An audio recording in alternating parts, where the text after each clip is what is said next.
Welcome to Global Morning. The death toll from flooding. Most time our politicians just bring in policies too, for sure.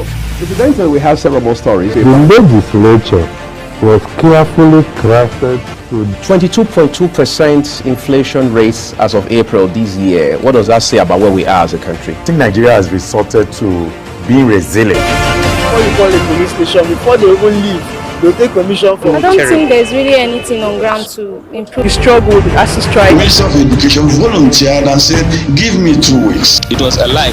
The president never gave me any deadline.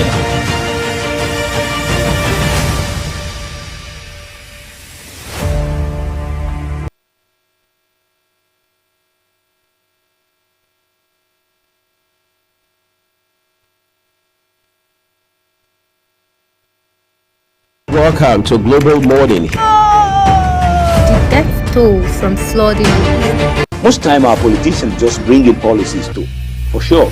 Incidentally, we have several more stories. The legislature was carefully crafted to 22.2% inflation rates as of April this year. What does that say about where we are as a country? I think Nigeria has resorted to being resilient. Before you call a police station, before they even leave, they'll take permission from I don't think there's really anything on ground to improve. We struggled as a strike. Minister of Education volunteered and said, give me 2 weeks. It was a lie.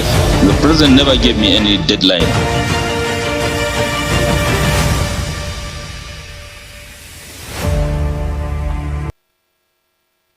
It's another beautiful day right here. Special and wonderful welcome to Global Morning on Global Television. I'm so excited to come on your way once again to bring you to speed with the current affairs, news and entertainment and every other thing happening from around the world.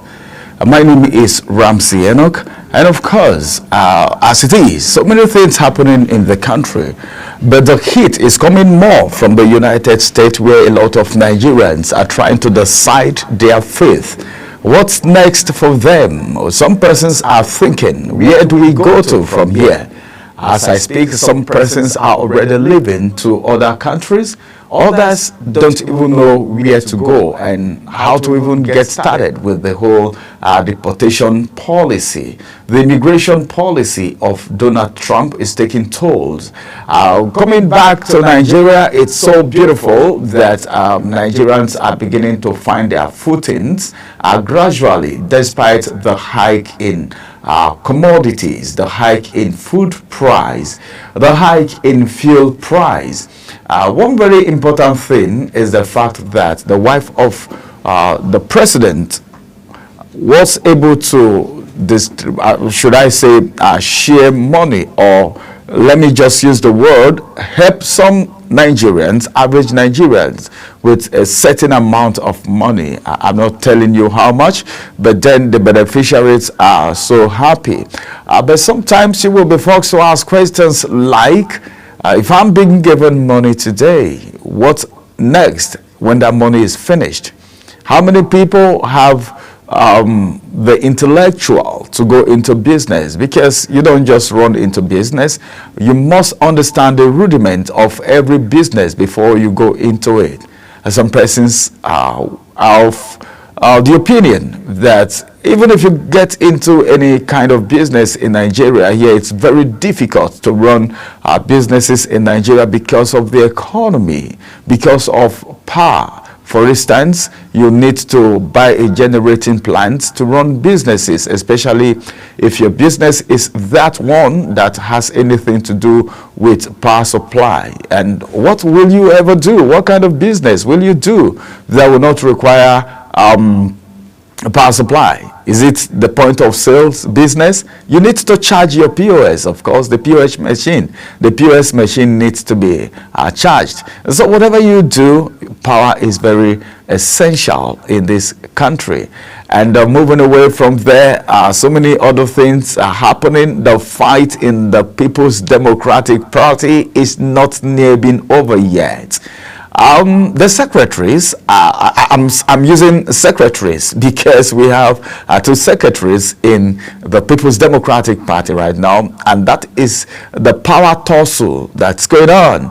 Who is the recognized secretary of the People's Democratic Party, the national secretary. Before now, it used to be the national chairman, okay, but now it is secretary, meaning there are problems in almost every sphere of the People's Democratic Party, not just the People's Democratic Party. Have you heard that His Excellency Peter Obi has come out to say, well, I am not planning any coalition. I am not in for any coalition. But some persons may say, well, that's how they say it. Politicians, you can never hold them anywhere, because by the time you're trying to hold them on their right hand, they are moving to the left, and before you say, hey, they're already in your front. So some people believe that most of the things, about 80 to 70%, allegedly anyway, of what politicians say, you need to think twice before you react to them, because most of it are just to make the people believe what they want them to believe and not the truth in its absolute self. All right, that's what some persons believe. So when you hear of, well, I'm not interested in any coalition, I'm not in for any coalition, then you begin to think, how possible will it be to unseat the All Progressive Congress, that's the APC, the ruling party at this moment? And someone says something, and I was trying to look at reasons from it. He said the first day any politician gets into office, that's the first day, that first day they start planning for the next election. That's what they do. And that's why they will always tell you there is no permanent friend in politics, because the person who fought you today will work for you tomorrow. All right, the person who fought you today will front you tomorrow. That's how it is. You fought me today, you front me tomorrow. We've forgotten about yesterday and we're thinking about tomorrow, which is the future. And the future is very important. Come to talk about that. The issue of brain drain in Nigeria is becoming serious right now, such that the medical practitioners and experts are worried about the fact that Nigeria, very soon, if anything is not being done, is going to be left with just few medical doctors and experts that may not be able to service the situations that requires their expertise. And that's worrisome. What do we need to do to make sure the Japa syndrome is reduced? Someone is saying something. I know what you're thinking. Someone is saying, okay, maybe what Donald Trump is doing should be done in other countries so that these people be returned back home. That's not what it means. It's not just returning back home, but then what are they coming to fall at? What are they coming to do? What will they do when they get back home? Some persons have been there for as long as God knows when, how long they've been there. They don't even have anything back at home. Some don't have any investment. Some don't even have where to lay their head, but eventually they get back home because it's been a while and they didn't have anything back home. I don't know who is to be blamed in that situation. Do we still blame the government for that? But then, I think everyone will face the music, but then the most important thing is we should try to do the right thing at the right time. You know, as a Nigerian, maybe someone says something. He said Nigerians, when they get to other countries, they behave very well. They behave very well. You don't see them throwing the peel of sachet water or sachets everywhere. You know, they drink the sachet water and they just throw away the peel, the sachet. But then they get to other countries, they don't do things like that. I could remember was it in River State, there was a time that if you throw anything through the window, the government authorities will go after you. And I think that went a long way. If things like that can be implemented in Nigeria, in everywhere, so that we don't leave everything in the hands of the government. Some Nigerians don't even protect government properties, which is wrong. We need to protect these properties because they are for public use. They are public properties. That thing you're calling the government property, like the pole on the street, the high tension that someone is vandalizing and you're just watching, saying, well, it's for the government, it's none of my business. In 2-3 days, you get into blackouts, no light anymore. You saw these things coming and you never did anything about it. Now you're facing the music. What am I trying to say?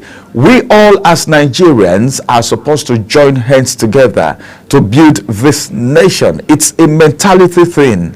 Your mentality can be changed, okay, and things will start working smoothly, all right, for you, if you know that that's the right thing that you are supposed to do.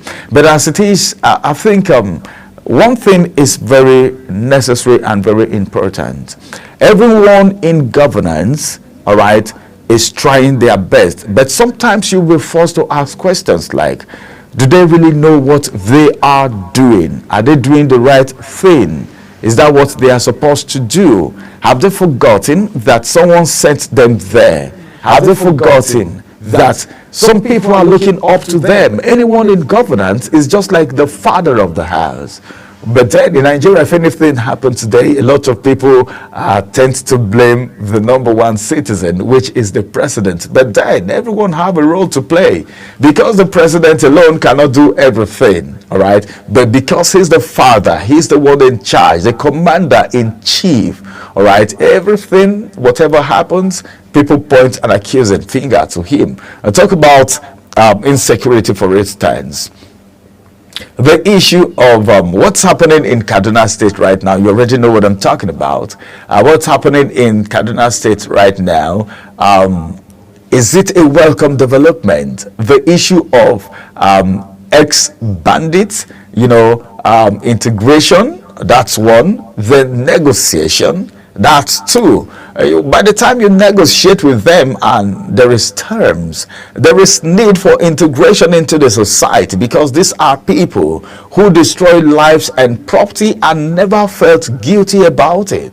But then the individual difference is there. The way you look at these people is different from the way I look at them.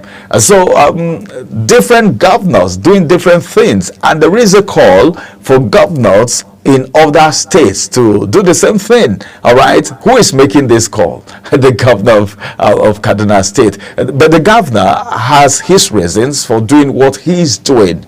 But then they say the end justifies the means. Let's see what's going to happen.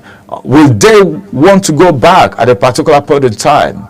All right, then how repented do you think they will be? Because it's one thing to say with the lips that I've repented, and it's another thing to be genuinely repented, all right, from your heart, denouncing whatever it is you've been doing. What about the mental state, the psychological state, and all of that? But what we all need to know is that Nigeria is our nation, Nigeria is our country. We need to do what we have to do to make it a great nation. And of course, I think I'll need to say this, because we've started hearing of insecurity in some parts of the West, not just the West alone, but then even in the South, coming to the North Central and even the Northeast.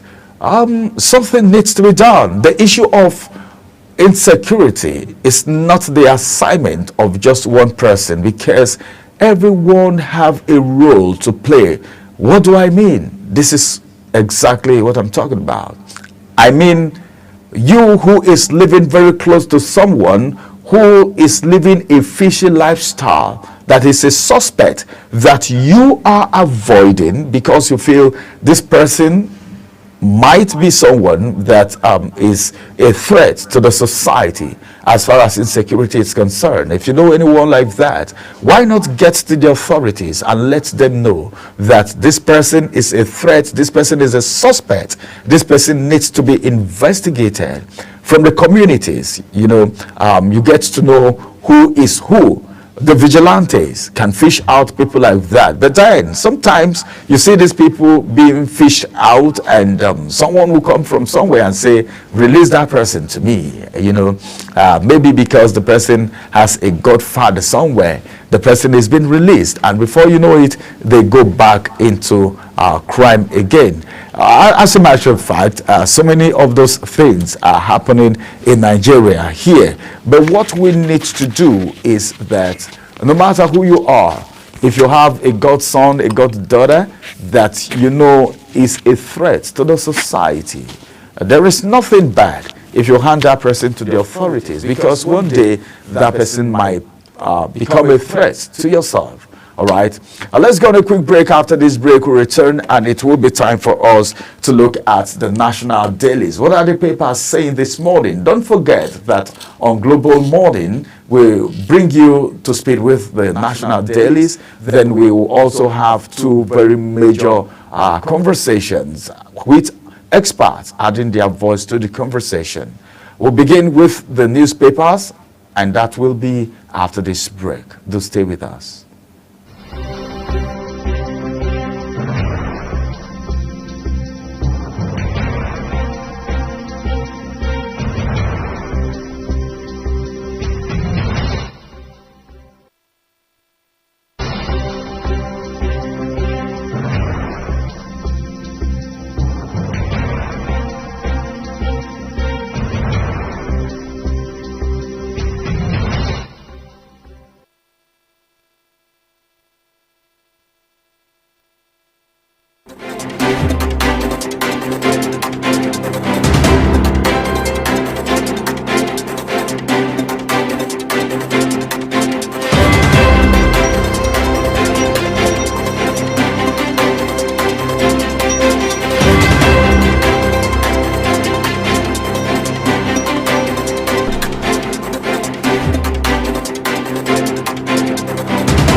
Global Morning is your top morning show here on Global Television. We bring you fresh news updates daily while delving into a variety of current affairs and topics. And at the same time, keeping you well informed about important events, both national and international. Global Morning serves as a valuable source of information, helping viewers like you start your day well informed. Stay connected from Mondays to Sundays to a wide range of the latest news making rounds on Global Morning. We're on the road to protest. The president meets all of our demands.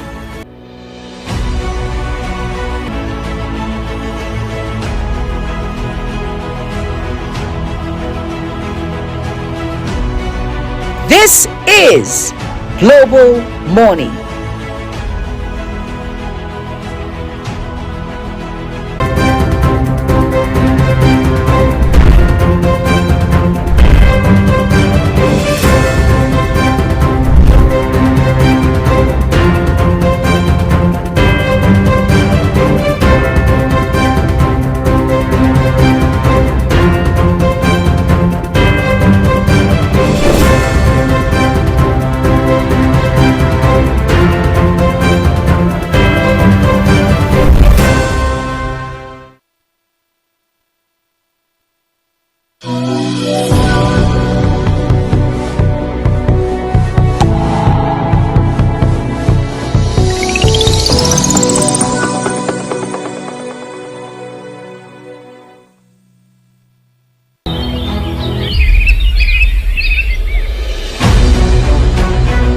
Morning is your top morning show here on Global Television. We bring you fresh news updates daily while delving into a variety of current affairs and topics.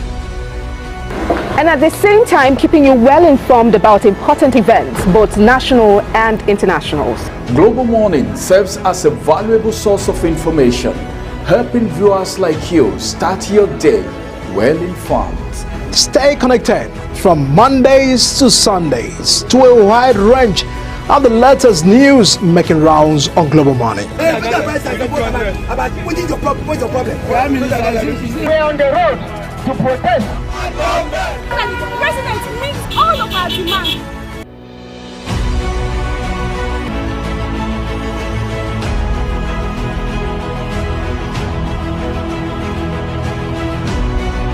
This is Global Morning.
Morning is your top morning show here on Global Television. We bring you fresh news updates daily while delving into a variety of current affairs and topics. And at the same time, keeping you well informed about important events, both national and international. Global Morning serves as a valuable source of information, helping viewers like you start your day well informed. Stay connected from Mondays to Sundays to a wide range of the latest news making rounds on Global Morning. We're on the road to protest. The president meets all of our demands.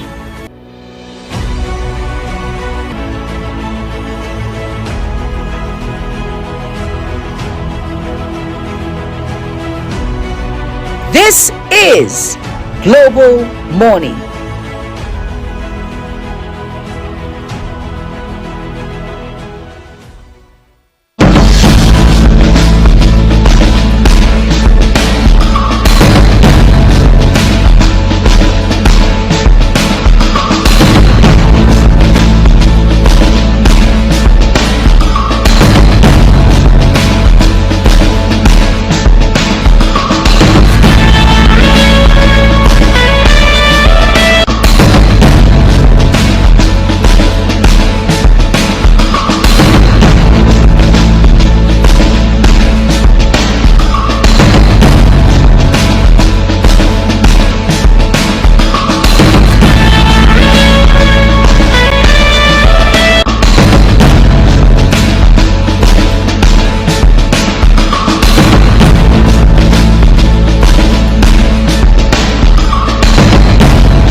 Welcome back from that break. It is still Global Morning live on Global Television on this beautiful Thursday morning. It is the 30th day of January 2025, and it's now time for us to bring you to speed with the major headlines for the day. My colleague is right here, Queen Agaba, and we'll be doing Global Morning together. Good morning, Queen. Good morning, Mr. Ramsey, but great to have you on the program. So why were you turning it to music? You want to sing on the show? Why were you turning it to music? Not exactly. But you know, they say music is the spice of life, or music adds spice to life, variety of life and all of those.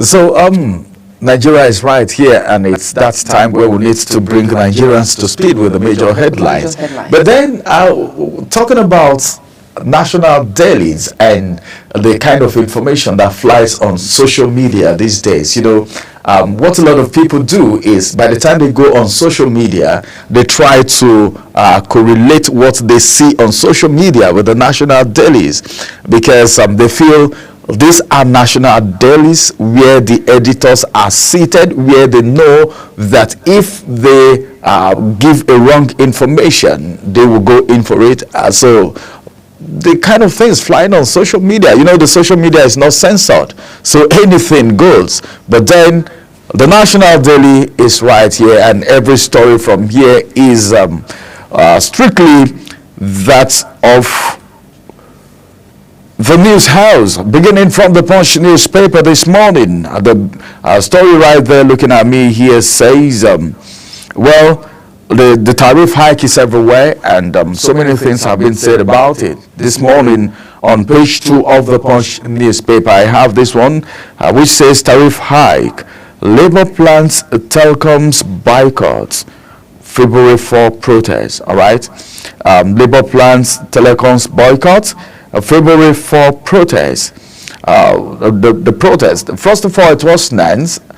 Then other bodies. In fact, civil society organizations.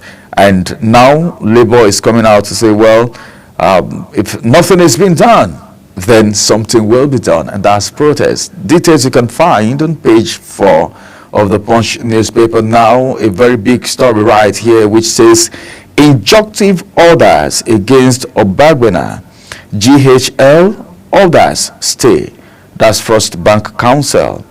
Injunctive orders against Obagbena. GHL orders stay. First Bank Council is the one saying that now to the Star story on the Punch newspaper. PDP governors plan summit as leaders exchange blows at BOT meeting. I feel like covering my face right now. All right. I want to take that again. PDP governors plan summit as leaders exchange blows at BOT meetings. BOT is Board of Trustee meetings, exchanging of blow. The problem in the People's Democratic Party is taking too much time to get resolved. But then the question is this: will it ever be resolved before 2027? You think it's a long time? 2027 is not a long time. Before you say, hey, it's right here with us. So I think the opposition parties need to do something. But the internal rancor is the problem right now. But then there is no problem that cannot be solved if the two parties involved want it solved. Just one rider to that story, and the rider says party restrain warring factional secretaries from performing duties. APC mocks opposition party. Before, what were you expecting? Queen, as a matter of fact, the fight in the People's Democratic Party is not new anymore. You know, beginning from the G5 governors, then getting to the factions that we have. First, it was the issue of chairmanship, the zoning of chairmanship, and of course, the Yoshua Ayu thing. Then coming to the Wike faction, then now we have two secretaries, and nobody know who is going to be the real secretary. One of the secretaries said, well, before you can remove me, there needs to be a national convention. How will it be for a national convention to hold? And all of this is becoming a problem. But the aspect that's actually caught my fancy this morning is the fact that APC is mocking the People's Democratic Party right now. Well, we've always it's laughable, of course, so I'm not surprised that you're laughing. It's really very laughable because and these are not new to parties, any political parties. I'm not going to say I'm surprised because this time around it's the PDP, and before you know it is the APC, and even the Labour Party that we think is going to make a difference because of the emergence of, you know, Peter Obi in that party. And because of his followership, we still see some of these. In fact, as a matter of fact, there are still crises in Labour Party as opposed to other parties as well. So even as much as it's laughable, it's also not a surprise to me, and it's also not new. But, you know, certain demands that people make, especially people who are in these parties, are really very laughable. How do we hold a national convention just to unseat you? To unseat a secretary. It means that he has assumed, you know, some people, when they assume office, they mean that you should just say, you should just, you know, call it what's this thing that happens when a king sits on the throne, hereditary or something like that? Okay. Or, you know, it's a right, maybe right by birth or by tradition and all of that. We're talking about, you know, party seats here. And even as far as positions in public service, people have this mentality, they have this belief that they cannot be unseated. And that's why we see people do the very unscrupulous things that they do, because they feel that, you know, I'm here, and until my tenure finishes or until I'm done with whatever it is I have to do, nobody can unseat me. There are no checks and balances, there are no accountability and all of that, because people have this mindset. I think we can do better. It's no surprise to me. Well, we foresee a lot of drama in 2027. Let's just keep our fingers crossed and see what's going to happen in 2027. More headlines still coming from the Punch newspaper this morning. And this one says, expulsion, that's the kicker. NNPP woes Aregbesola, APC disowns Oyetola's governor posters. This is on page 28. Max Air, that's the kicker. Federal government suspends airlines, plans to audit others. You can get the details on page 21.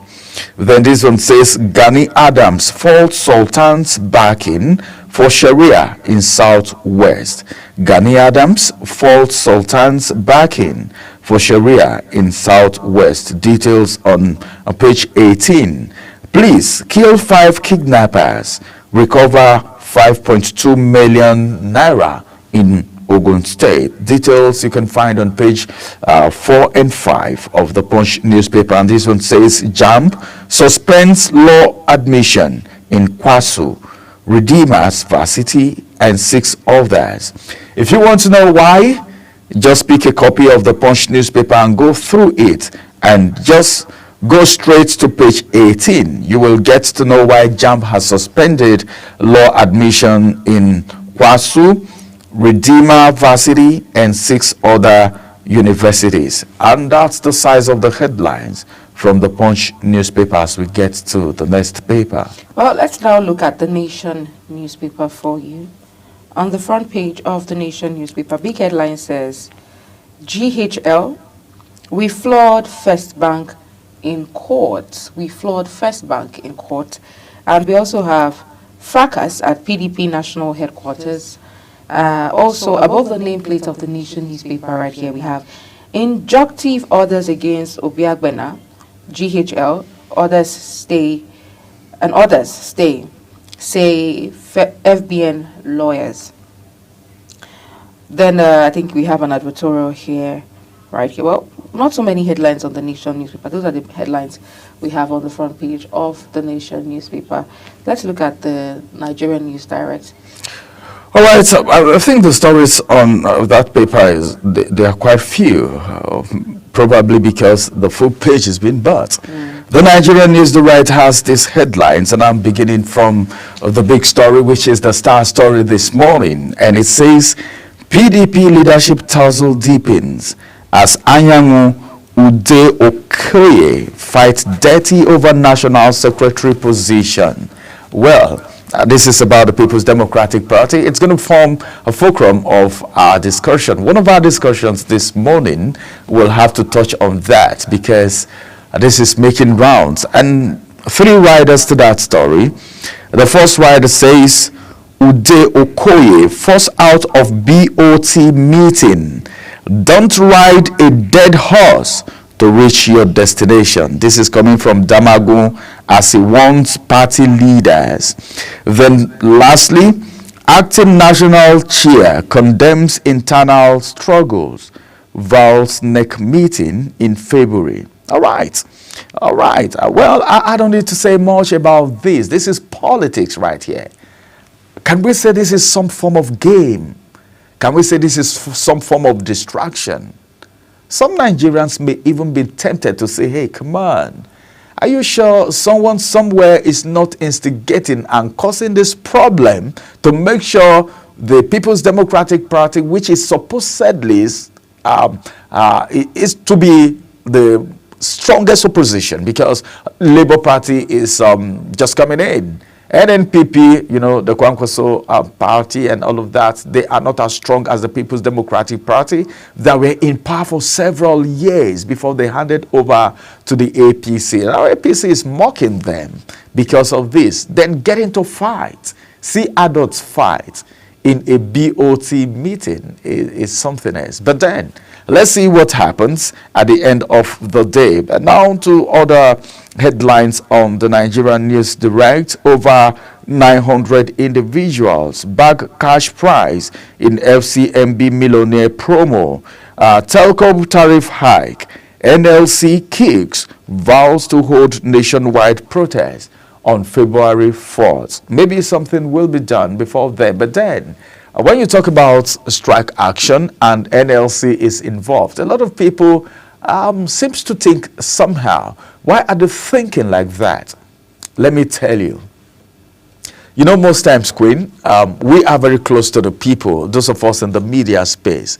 When people see you outside, the average Nigerians, they share their hearts of hearts details with us, you know, because they feel, we're more like the bridging gap between them and people in governance. You know, sometimes you hear people say things like, are you really sure the NLC is defending our interests? Are they protecting our interests? Because you hear things like, there was a roundtable discussion, and before you know it, the strike action has been suspended. You remember that strike action that Nigerians were warming up, and in 2 days they said, well, we need to suspend this strike because a threat is involved and all of that. Which strike on earth do you think will be free of threat, provided it's a protest, provided it's a strike action and it's telling on someone else's business or program? There will be threats. So if NLC is saying, all right, there will be a protest on the 4th of February because of the telecom tariff hike, they should follow it to the letter. What do you think? I think so, and you know, not back out, so that we get positive, or you know, we get response, you know, from the relevant agencies, relevant companies as well, so that if you're going on strike following tariff hike by telcos, what are the threats? What are the possible threats now that will make you, you know, back out in such instances after a roundtable meeting? And you know, you already have the audience of the people who are willing to, you know, go on that strike so that their interest is protected as well, and so that maybe there's not a possible exploitation. Because one thing that happens is when we have tariff increases like this, or we have increases like this, whether telcos or, you know, in other companies, agencies or like that, and we don't see the labor union take decisive action, it's most likely, we're not talking about the now, we can justify it and say, yes, telcos, there's a tariff increase because of, you know, their cost of production and, you know, inflation and all of that. We can justify that. But if the labor union does not do anything about it, anything substantial about it, there would be other instances where we'll have increase in tariffs like that. It keeps going up and up and up and up. But once they face a resistance at that initial level, you know, this is not me saying that the telcos are, it could be, you know, unnecessarily inflating, you know, tariffs and all of that, no.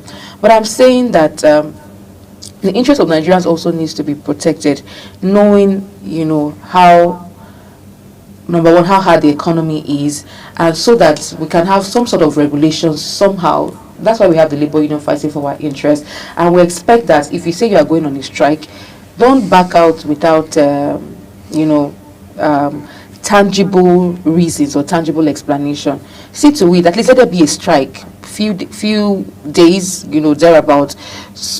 Let's have, you know, proper negotiations and dialogue that at least let's have resultant effects somehow, you know, from your actions. Resultant effect is what Nigerians are really looking out for. If not until we begin to have these effects come to play, I don't think anyone is going to take any of these civil society organizations seriously. I tell you, I could remember in the time past, during the times of Adams Oshiomhole, I could remember if you mention strike action, NLC going on strike, then you know it's going to be a total shutdown. But then I think the actions of NLC is a little bit watered down. I don't know why. maybe the leadership or something needs to be done.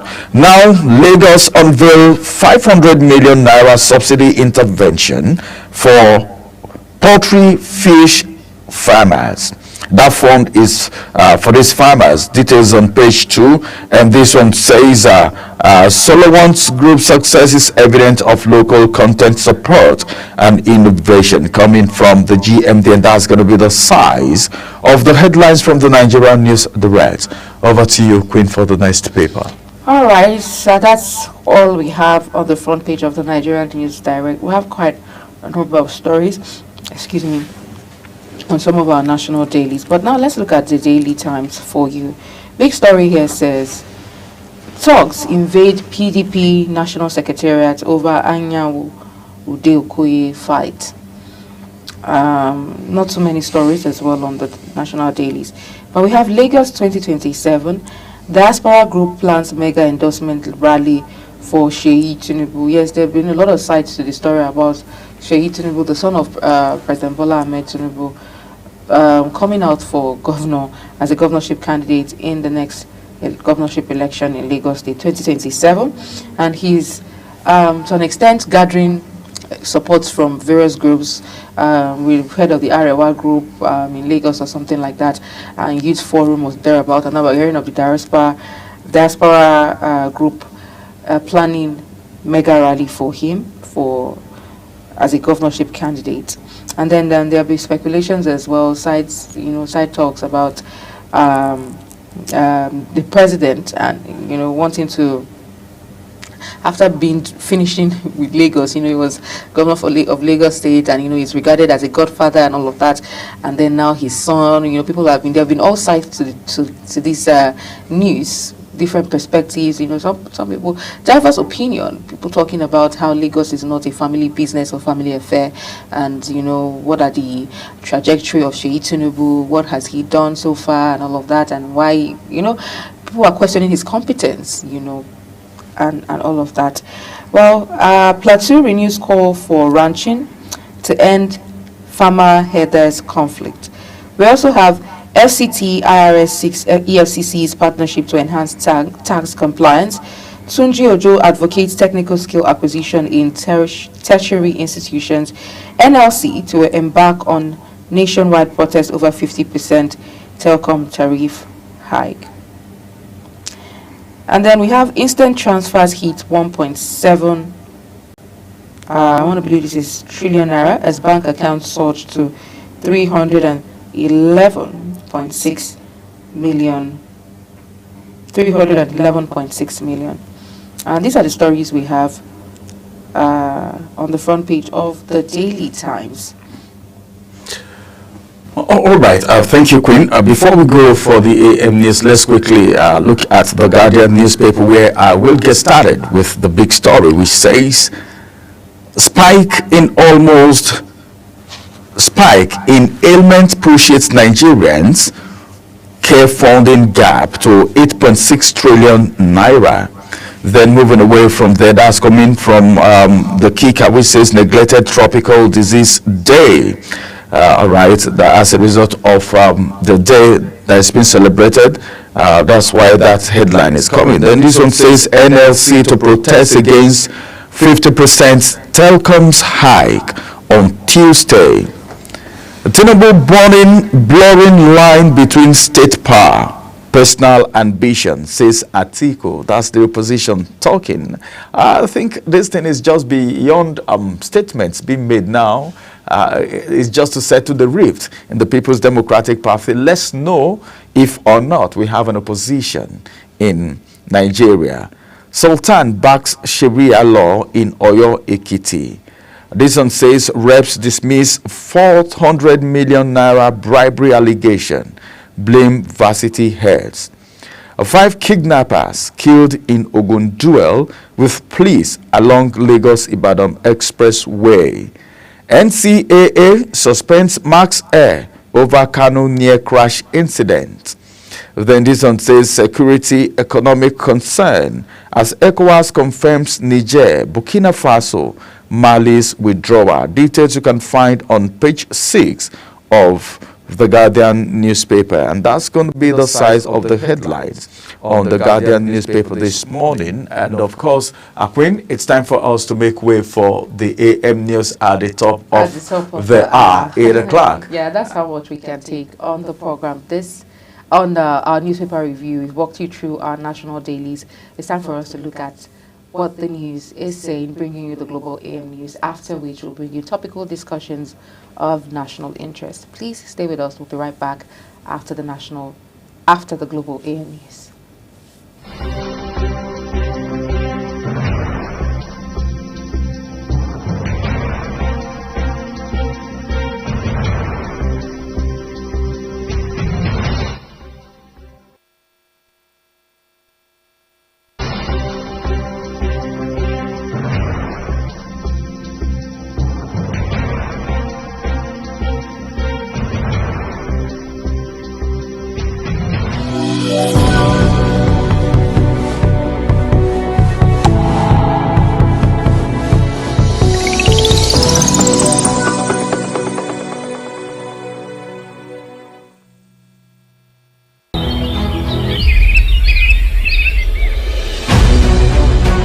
Global Morning is your top morning show here on Global Television. We bring you fresh news updates daily while delving into a variety of current affairs and topics. And at the same time, keeping you well informed about important events, both national and international. Global Morning serves as a valuable source of information, helping viewers like you start your day well informed. Stay connected from Mondays to Sundays to a wide range of the latest news making rounds on Global Morning. We're on the road to protest. The president meets all of our demands.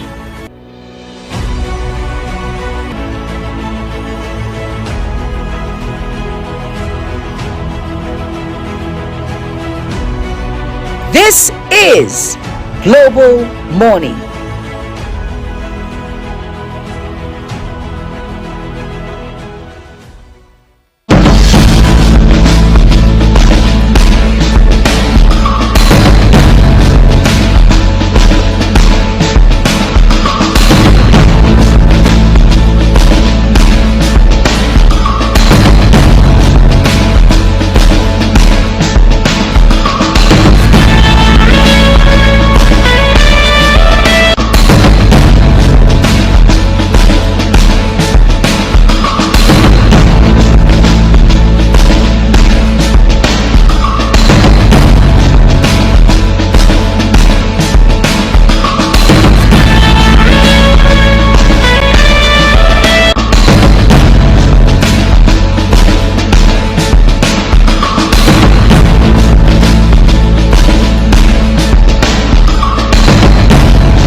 Hello and welcome to all our viewers in Nigeria and around the world to the AM News on Global Television, coming to you live from the nation's capital, Abuja.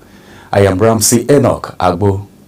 A quick reminder that Global Television is on DSTV, channel 365, and free to air on Nicomsat. The House of Representatives has dismissed claims that some federal lawmakers demanded bribes from Vice Chancellor of Federal Universities to approve their 2025 budget allocations, describing the report as false and misleading. A statement issued by the spokesperson for the House, Akim Rotimi, says the publication was a deliberate attempt to tarnish the reputation of the legislature. Rotimi explained that the budget process follows a constitutionally guided and transparent procedure, emphasizing that the 2025 appropriation bill was presented by President Bola Tinubu before joint session of the National Assembly in the presence of key government officials and the public. The Federal High Court in Ado-Ekiti has struck out the defamation suit filed by the Inspector General of Police, Kayode Agbetakun, against activist lawyer Dele Farotimi over alleged cybercrime. The case, which stemmed from comments made by Farotimi in an interview about his book, Nigeria and its Criminal Justice System, particularly concerning the founder of Afe Babalola University, Ado-Ekiti, Are Afe Babalola, was formally withdrawn in court. At the hearing, counsel for the complainant, Samson Osubo, informed the court that the prosecution had filed a notice of discontinuance.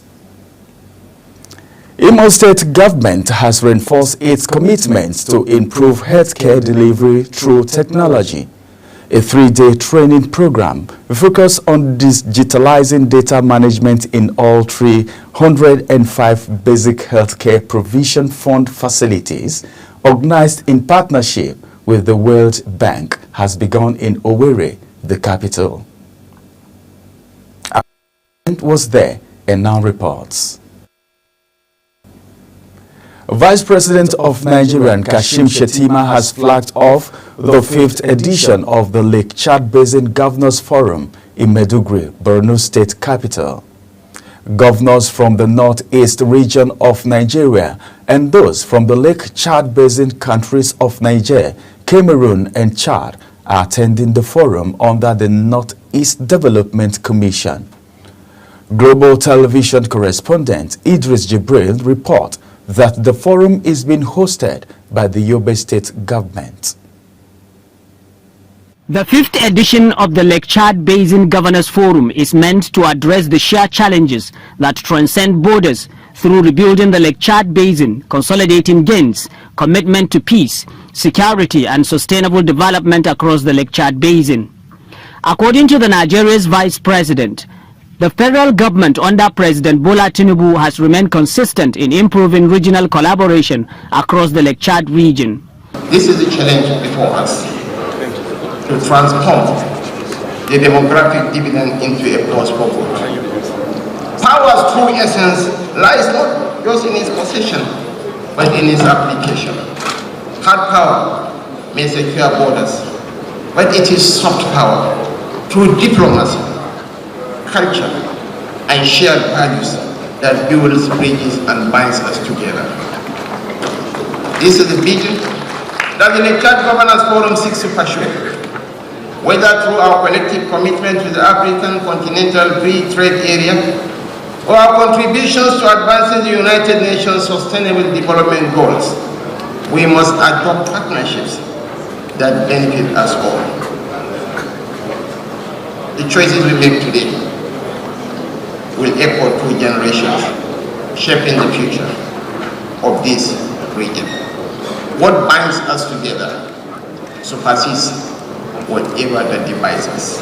Shettima urged member states of the basin to collectively face their common enemy without necessarily considering their political differences.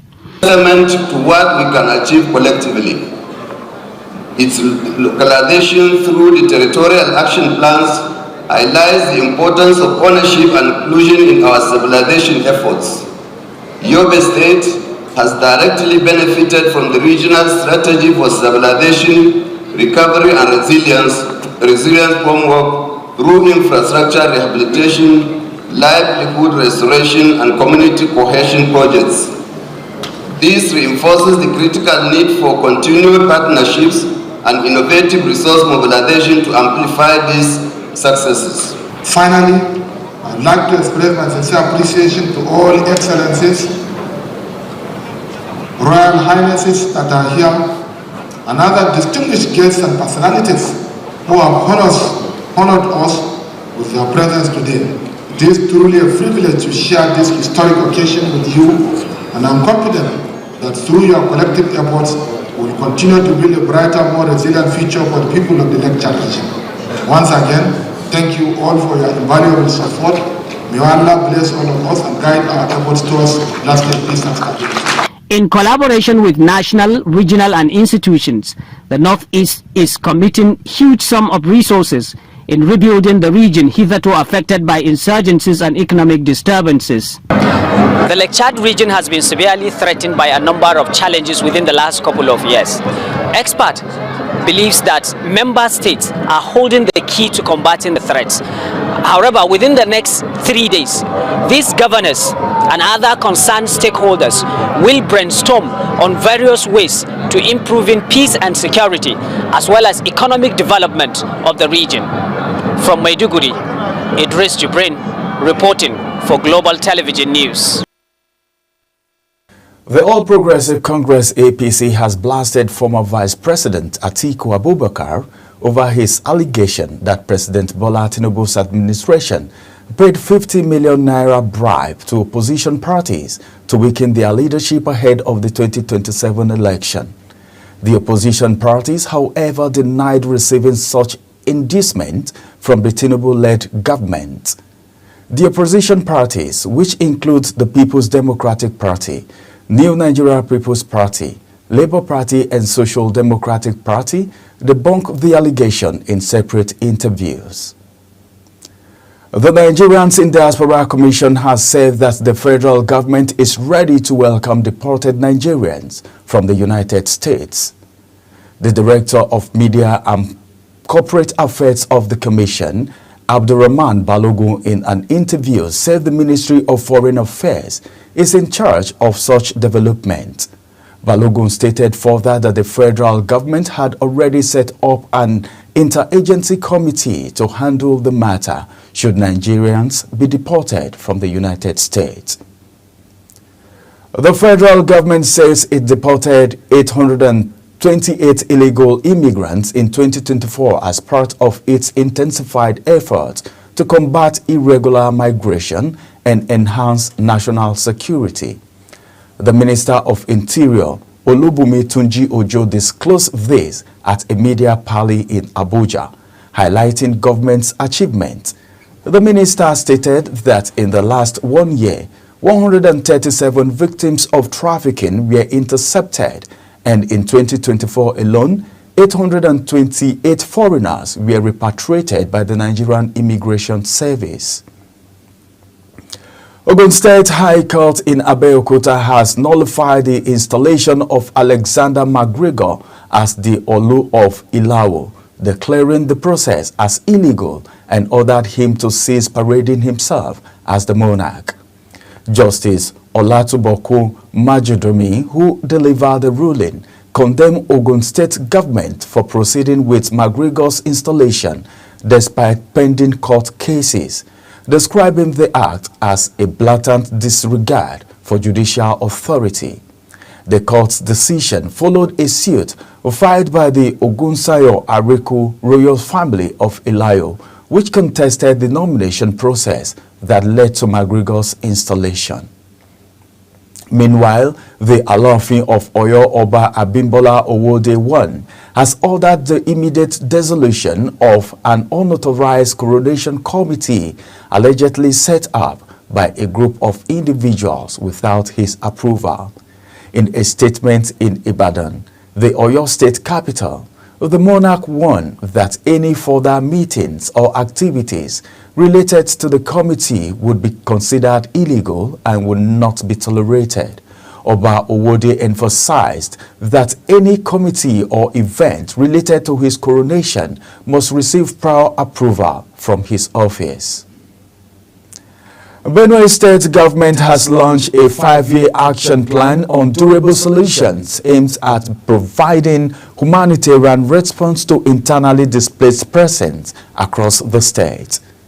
Governor Hyacinth Alia, at the launch of Action Plan, thanked the federal government as well as international partners for their unwavering support in alleviating the plight of vulnerable people, including displaced persons. Statistics from the International Office for Migration have indicated that Benue State currently has over 500,000 internally displaced persons, a situation that has created humanitarian concern for the displaced persons and their host communities. The launch of the 5-year action plan on durable solutions is aimed at addressing short and long-term challenges of this category of people, including returning them to their ancestral homes. The state governor, Hyacinth Alia, disclosed that 10% of the state budget has been set aside for the implementation of the action plan, and he commended the support of the international community and the federal government in cushioning the plight of the IDPs. The governor, who solicited support from donor agencies and government, thanked members of the committee for coming up with an inclusive document for vulnerable people in Benue State. Your esteemed presence here today reaffirms the invaluable and promising partnership between the government of Benue State and the international community in addressing the pressing needs of our internally displaced persons and paving the way for lasting solutions and a brighter future for our state. Minister of Humanitarian Affairs and Poverty Reduction, Professor Nemtawi Yewada, while acknowledging the passion of the state government in addressing challenges of displaced persons, say that the federal government will support the initiative with 500 hectares of land as well as input. You will cultivate 500 hectares of land, 2 households per hectare, making 1,000 households to benefit from the 500 hectares of land. They will be given seeds, they will be given farming inputs.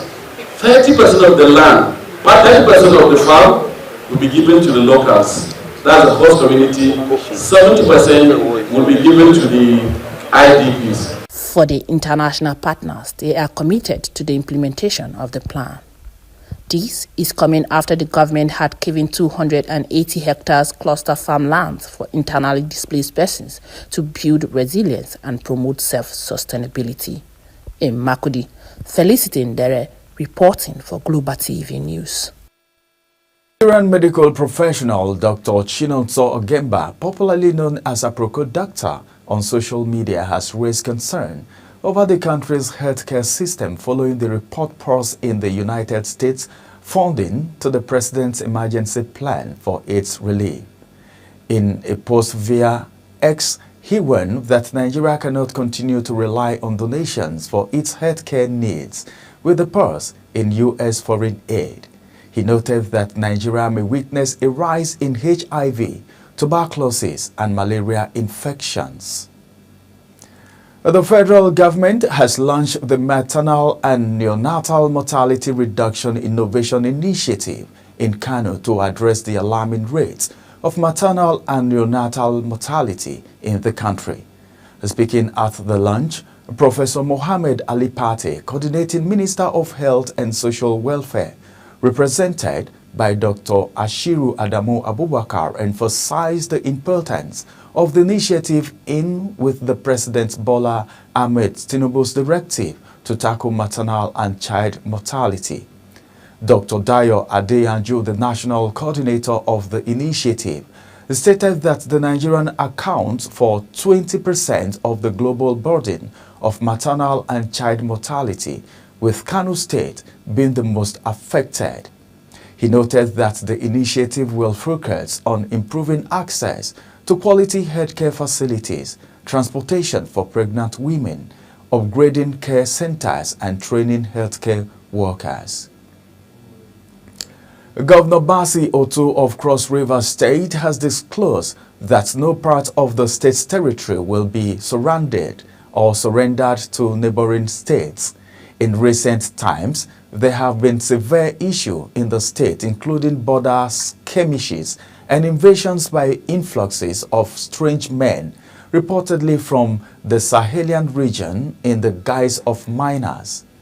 Speaking with Elders Forum in his state, which called on him, Otu disclosed that the state has deployed a number of drones to monitor boundaries of the state, saying the action is aimed at safeguarding the state's territory and, of course, the people.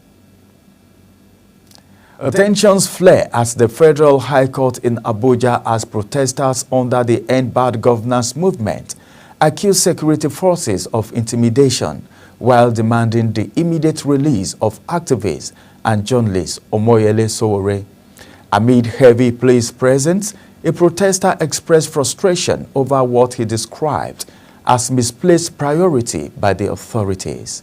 The demonstrators insisted that Sowore, who had been detained, should either be brought before the court immediately or released if no formal charges have been filed against him.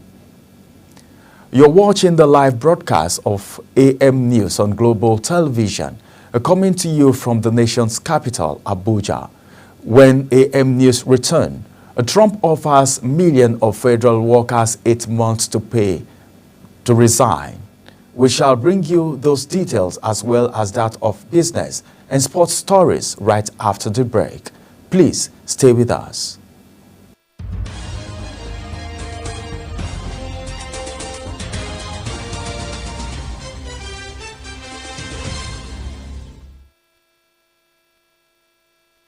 Business. President Bola Tinubu has secured $70 million from the International Finance Corporation, that is IFC, as funding for the mini-grid project.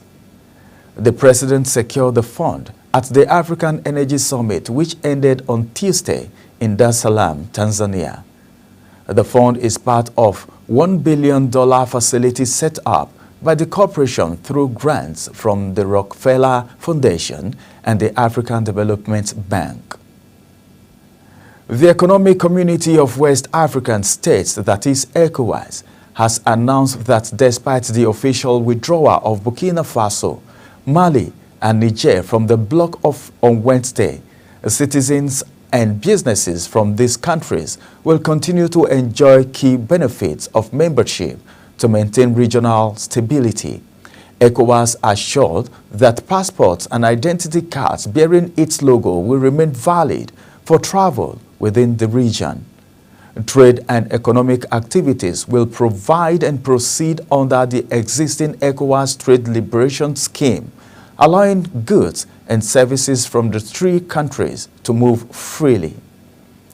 The runway at Kano Airport has been temporarily closed for inspection and clearance after a MAX airplane suffered a tire burst while landing. The incident led to flight destruction, though all passengers and crew were safely evacuated without injuries. After the incident, the airline announced this on their X account. The Nigerian National Petroleum Company Limited says it's uncovered 58 illegal refineries and 19 illegal pipeline connections in 1 week across the Niger Delta region. This is coming a week after the National Oil Company announced the discovery of 55 illegal refineries and 29 illegal pipeline connections. In a video documentary on the official YouTube channel of the NNPCL, NNPCL said it recorded a total of 159 incidents of oil theft in the region. Nigerians are mounting a resolute challenge to the courteous 50% increase in call and data tariff, with telco subscribers and advocacy groups escalating the matter to the court following unsuccessful attempt to engage the Nigerian Communication Commission, that is NCC.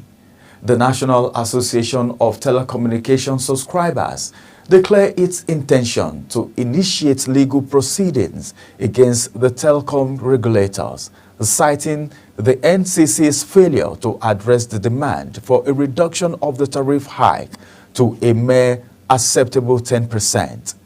Announced last week Monday, the tariff hike, making the first adjustment in over a decade, has ignited widespread concern from critics like the Social Economic Right and Accountability Project, that is SERAP, and the Nigerian Labour Congress. And on the foreign scene, President Donald Trump administration says it was revoking protection from deportation for more than 600,000 Venezuelans in the United States, as it highlights crime by a limited number of migrants.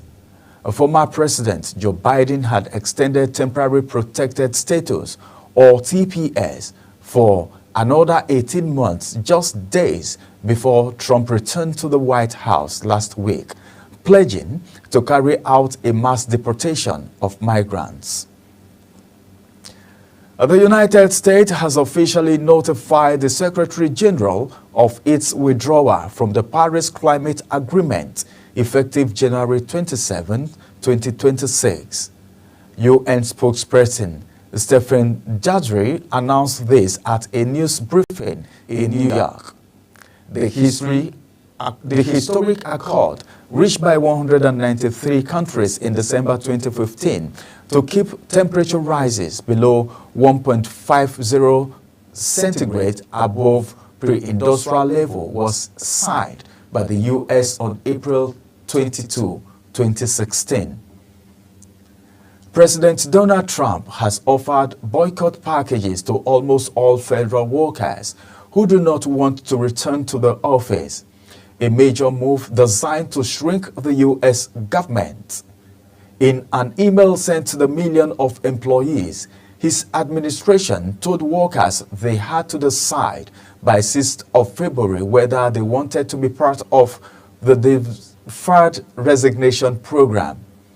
If they agreed to leave their job by that date, the message said they would receive about 8 months of salary as a severance package.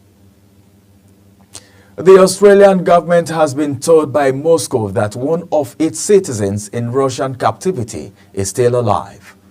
Oscar Jenkins, a 32-year-old teacher, was captured last year while fighting for Ukraine.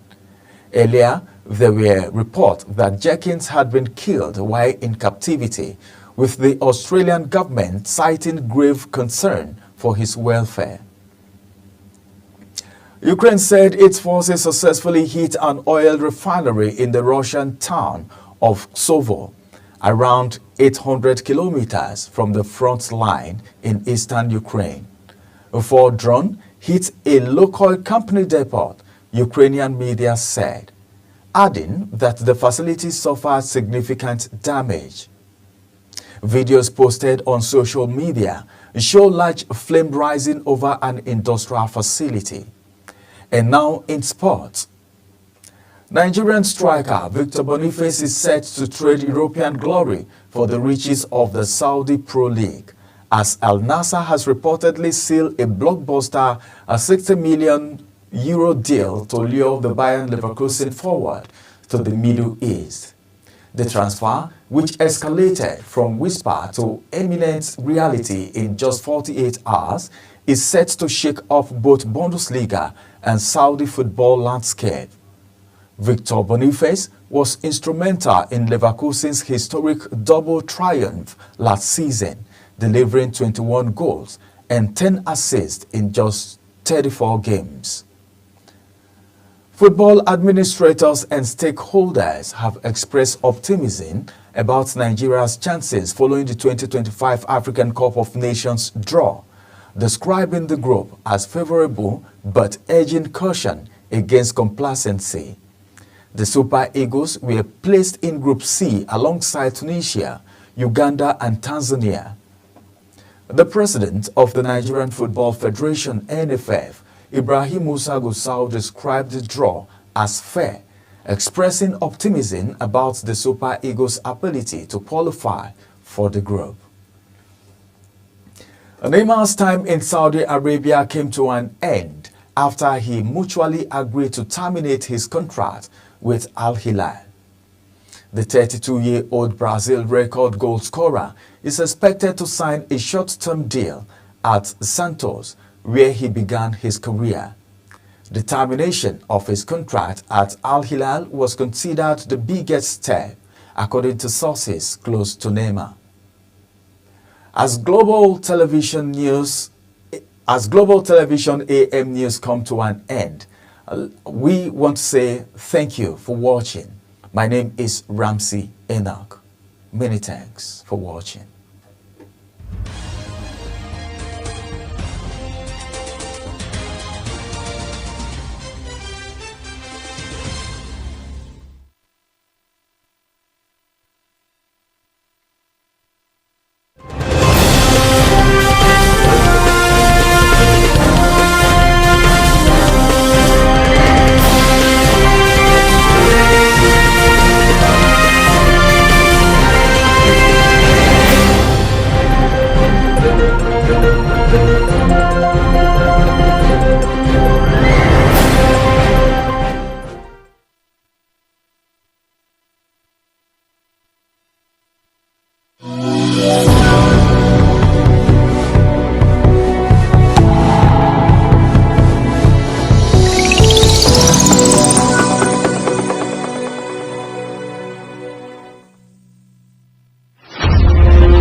Global Morning is your top morning show here on Global Television.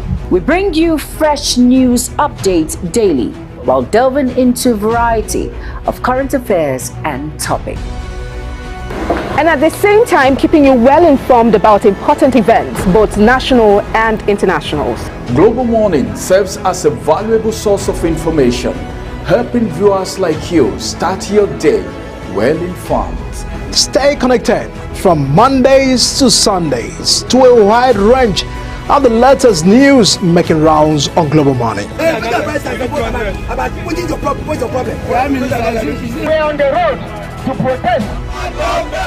The president meets all of our demands.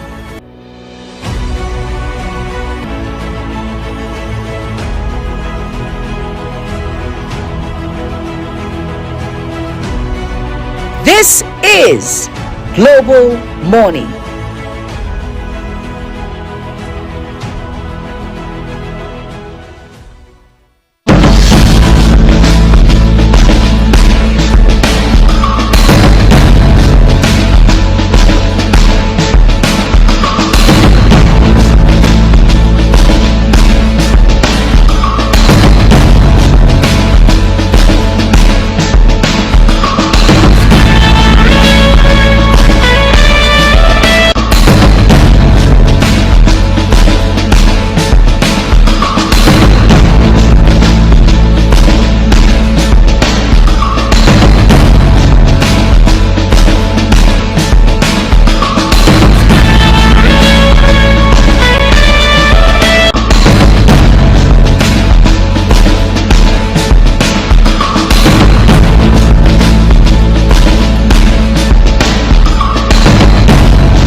wàhálà ìdìbò pàmò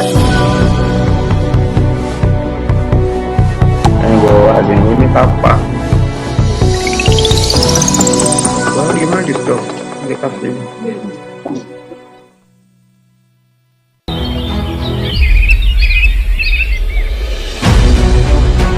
Global Morning is your top morning show here on Global Television. We bring you fresh news updates daily while delving into a variety of current affairs and topics. And at the same time, keeping you well informed about important events, both national and internationals.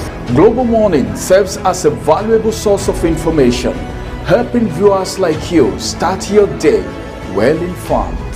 Stay connected from Mondays to Sundays to a wide range of the latest news making rounds on Global Morning. We're on the road to protest. And the president meets all of our demands.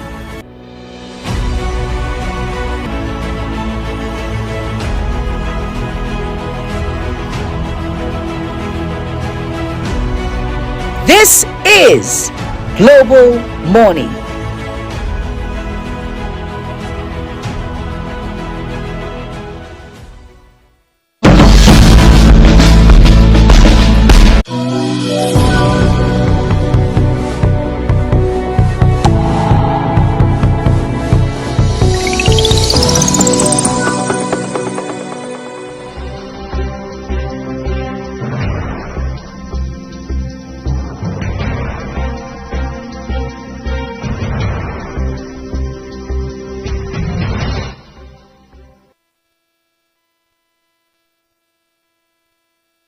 Welcome back from the AM News. It is still Global Morning live on your screen.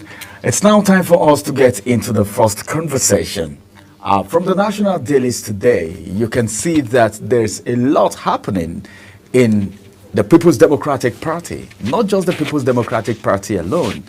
Other parties are also having issues, but why it has become a thing of concern is the fact that Nigerians are feeling a little disappointed because they felt the People's Democratic Party should be the strongest opposition party to give APC a run for their money. And as a matter of fact, Nigerians seems not to see that happening in real sense. I don't know if anyone is doing that, apart from the fact that the presidential candidate of the 2023 election for the People's Democratic Party, His Excellency Atiku Abubakar, will keep talking.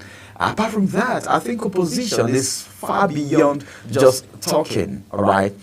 So today, we want to look at something very important. Our topic is 2027 election. Party politics assume dramatic dimension. The drama is just too much. And we have our guest join us on the program today. He's going to be joining us via Zoom from the Federal Capital Territory right here. Dr. Aliu Ilyas is a political analyst and a development expert, and he is joining us on the program this morning. It's good to have you on the program, Doc.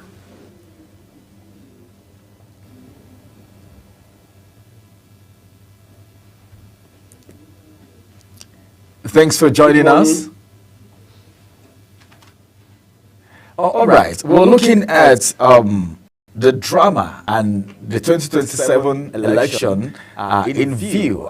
In fact, we are forecasting because someone said on assumption of office by these political office holders, the very first day they assume office, that same day they start preparing for the next election. But then, the way it is right now, how would you describe the fight? I don't know whether to call it fight or misunderstanding or feud. I don't know what to really call it right now. The feud, the misunderstanding, the crisis in the People's Democratic Party. How would you describe it right now? And does that looks like something new to you? Right. I think it's not surprising because I agree that the present ruling party will find every means or will support every means to destabilize the other opposition party. You also recall that someone mentioned that was it Peter Obi that the ruling party is trying to destabilize the other political party. But beyond that, I think the opposition party, especially PDP, that is our best, our longest serving party in the Fourth Republic, most experienced political party of Fourth Republic, are now getting to this level at which they are dragging themselves for a basic position. It becomes a problem. But I will agree that it's because there's no internal democracy in the opposition political party, especially PDP and Labour Party. That's what is bringing about it. Because if there's internal mechanism, they would have solved their problem without any external affair. You look at the drama that happened yesterday. For me, I think it's an insult not only on Labour Party, even Nigeria as a whole. At this level, we have two secretaries claiming to be the secretary of a political party, while the court is actually there, and the court is saying that this person is the secretary. Why you will hold on until you hear clarification from the court? I think it's quite saddening, and it's even getting their chance of coming up more dark, as it were.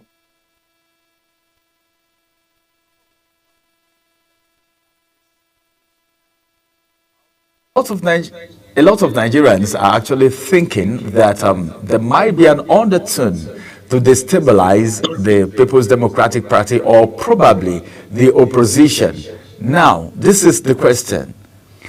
In Labour Party right now, there is no unity. In the People's Democratic Party, there is no unity. What does this say as far as 2027 is concerned? I don't know, for the NNPP, we've not had so much from that access. But then, the People's Democratic Party and the Labour Party that are supposed to at least give APC a run for their money in 2027, and there seems to be a problem in these two parties. What does that speak about 2027? Right. I think even the NNPP you mentioned also have their own fight. I recall the Kwankwaso was actually suspended by the political party the last time. I recall that was the challenge the last time. However, I think the more they fight, the more they lose their chances of coming up. The more they fight, the more APC gets stronger. The more they fight, the more Nigeria will start losing interest and respect for them, which is a very difficult thing for them to come out from. So for me, I think they have to, like, at this point in time, look at themselves, find a better way to solve the problem. And I think by now, my expectation was not in this internal wrangling. My expectation was that they should be forming a coalition of opposition party to give APC a run for their money, to give APC challenge APC structurally for them to develop and fight, the more they reduce their chance. Okay.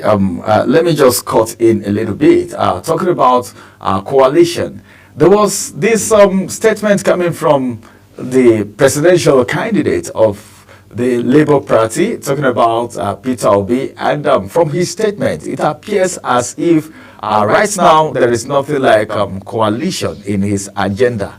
Or do you think it's just a mind game? I don't know, these politicians sometimes they are so tricky. Does that sound like a mind game, or you feel, well, there can't be a coalition? Right. Well, I think it's a mind game. There's nobody who undermine the position of a coalition coming together. Simply because you recall that President Muhammadu Buhari then contested over about 3 times. At the point he moved out that he will never, until a coalition of different political parties came together to actually usher him in as the president of Nigeria. So I'm sure that Obi, the Labour Party president candidate, will find a way to try to come together. But just let's give it, let's do permutation. So let's assume that Kwankwaso of NNPP, PDP, Atiku, Labour Party, Obi, and people like El-Rufai and APC come together, these 4 strong people, and said, we have to change the leadership. What do you think will happen? Do you think Nigeria will agree with them? Yes, they may not have their way in the long run, but they will give APC run for their money. So nobody will undermine the power of coalition. Elias, but I just want to know what you think are going to be the key policy issues that would, shaping 2027's elections, and then how do you think that, the various parties, will be a part of it? Right. Well, I think the basic thing is that the best preparation for a presidential election or governor election must be 2 years before the election. And 3 years is actually approaching, and we are not seeing them being united. That is a serious problem. And as at now, we don't see a robust political party that can give a run, but that can really challenge APC.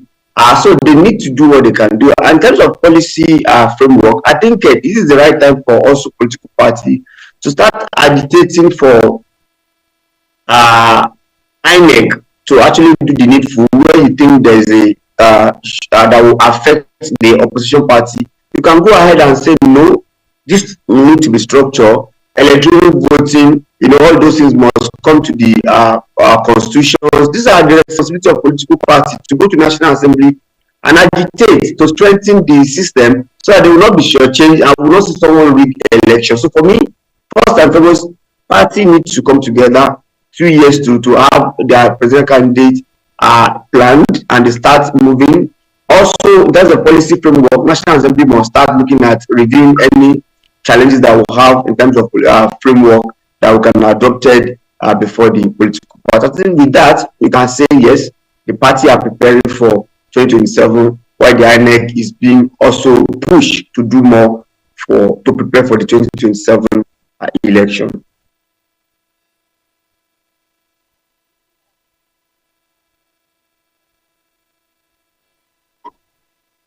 Engage in to strengthen democracy in Nigeria, looking at how the last general election panned, the complexities of those elections, the aftermath of the elections. What are those reforms you think that we should be looking at as regards the 2027 election? Well, first and foremost, for me, I think when you look at reform, I actually monitored the last presidential election.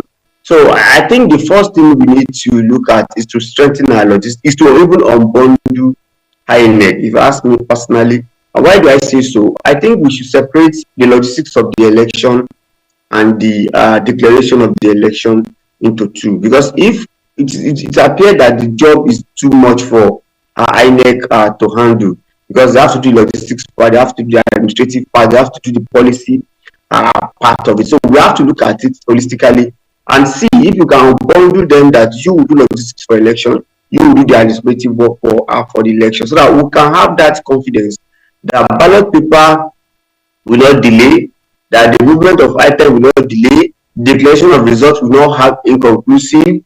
These are the things I think we should actually look at. And finally, if we can even have a way that the INEC chairman will not be someone that president will actually have his assent nominating or be the final approval for INEC chairman. If you can do it, and the kind of maybe particular bodies will be the one to select the next INEC chairman, because I foresee this Mahmood, he might not be the one that will take us in the 2027 because of the his tenure, so to say.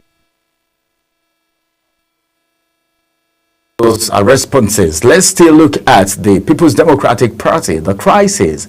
I am very interested, I have in particular, about the incident that happened yesterday. When you see very senior citizens or maybe people who are elders doing certain things, you will be surprised.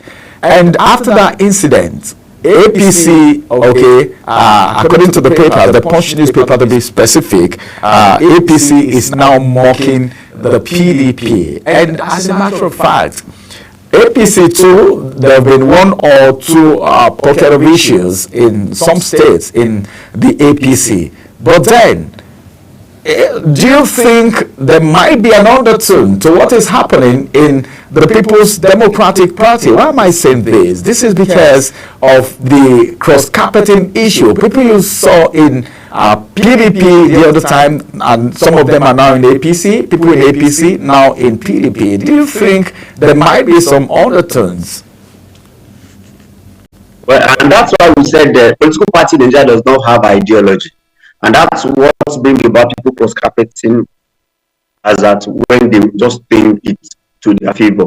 So for me, I think cross-carpeting will not stop. The opposition party, the ruling party will always attract more members, but people want to be identified with them. People want to really take the benefit of ruling political party. And that's why opposition party must also come stronger, especially PDP that have the major experience in this country. PDP that still have members in the nook and cranny of the Nigeria. PDP that have the strength, the structure that is expected must do more beyond the other political party. And that's why it's become laughable that the National Convention, the NEC, the National Working Committee, the what do you call it, Board of Trustees, will look at things getting degenerated to this level. And you could see there's no any iota of that there is an undertone, even from APC. You also know clearly that the current Minister of FCT said is a PDP member and working for APC. But that's clear enough, so that the party does not even have direction. How can someone be of two face? You did not tell him to give him way out of the party. You also still condone him, and he has a lot of influence on the political party even as at now. In fact, I can say he has much more control of the party than other BOT or other party, or the party chairman and executive. So until the PDP decide to take the bull by the horn and make sure that their constitution is supreme, that's where they can get it right. What's happening in PDP right now? As at yesterday, Damagun is blaming the leadership of the party. And Anyanwu and Okoye's supporters are clashing, and there is a whole lot going on right now. At the end of the day, this crisis is going to maybe generate something else amongst Nigerians, and at the end of the day, the average Nigerians will be the ones to face the heat of this whole thing. Are you of the same school of thought with Damagun, who is saying the leadership of the People's Democratic Party are responsible for this crisis, apart from the fact that there might be undertones? Right. Well, it's so sad that people like Damagun is saying this. Is it not part of the leadership? Is it not the chairman? But I think the error by BOT was that you are calling for a meeting. So when you are calling for a meeting, you're supposed to have what we call screening. So at the entrance, there should be screening to the party, even party building. Who is not invited should not, because I'm very convinced that they cannot invite Okoye and also invite Anyanwu. You also invite one of them, so you allow it to degenerate. Then for Damagun, you are the chairman. In fact, I can tell you, the chairman have more power than even the BOT. Chairman, because if political party is being invited, they will invite the chairman and the secretary. If there's anything they have to sign, it will be the chairman and the secretary. So for me, that leadership is the leadership. It is he that's actually not doing what is right. You also agree with me that some people have the opinion that it's also working for the Minister of FCT. You know, a lot of allegation is everywhere. So for me, I think he should also take the responsibility under his government, under his chairmanship. Things have degenerated to this level in PD. Our time is fast spent, but then let's look at the Labour Party, because if this problem is just in one party, in just the People's Democratic Party, you'll say, okay, maybe Nigerians still have hope, okay, as to what will happen in 2027. Some persons might be doing permutations now to know, okay, at least the Labour Party, the NNPP is right there, they can form a coalition and all of that, even though there are statements or footprints coming from the Labour Party. Somehow political language is saying the coalition, they are not somehow part of it. But then let's look at the issue, the problems in the Labour Party. Did you ever think, looking at what happened in 2023 during the election, the exodus of people from different parties, different regions, and different parts of the world throwing their support on Labour Party? What is happening in Labour Party now? Did you ever think it was going to happen? Talking about the crisis and the disunity.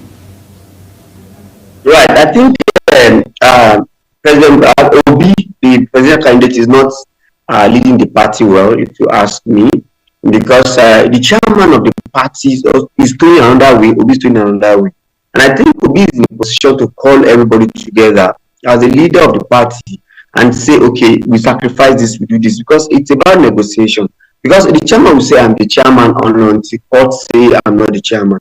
So for me, I even wonder where we want to contest under. Is it contesting under Labour Party, under Aburi, or he wants to go and look for his own another party? I think it's quite confusing as of now, and it will not attract people's votes like before, because people have actually seen Labour Party. You report that we have some Labour Party in the house. Some of them are even defecting to other political parties, and we have not even seen their impact on democracy. We are thinking with 40-30 Labour Party, you can actually have a stand in National Assembly. You could see when they are sharing at the collect, when they are doing anything, they collect. Down is just to collect. They don't see political party as a vehicle to take them to where they want to get to, possibly National Assembly or becoming governor or councillor or whatever. So I think we need to do more, because LB is far away from what Aburi people are actually looking at.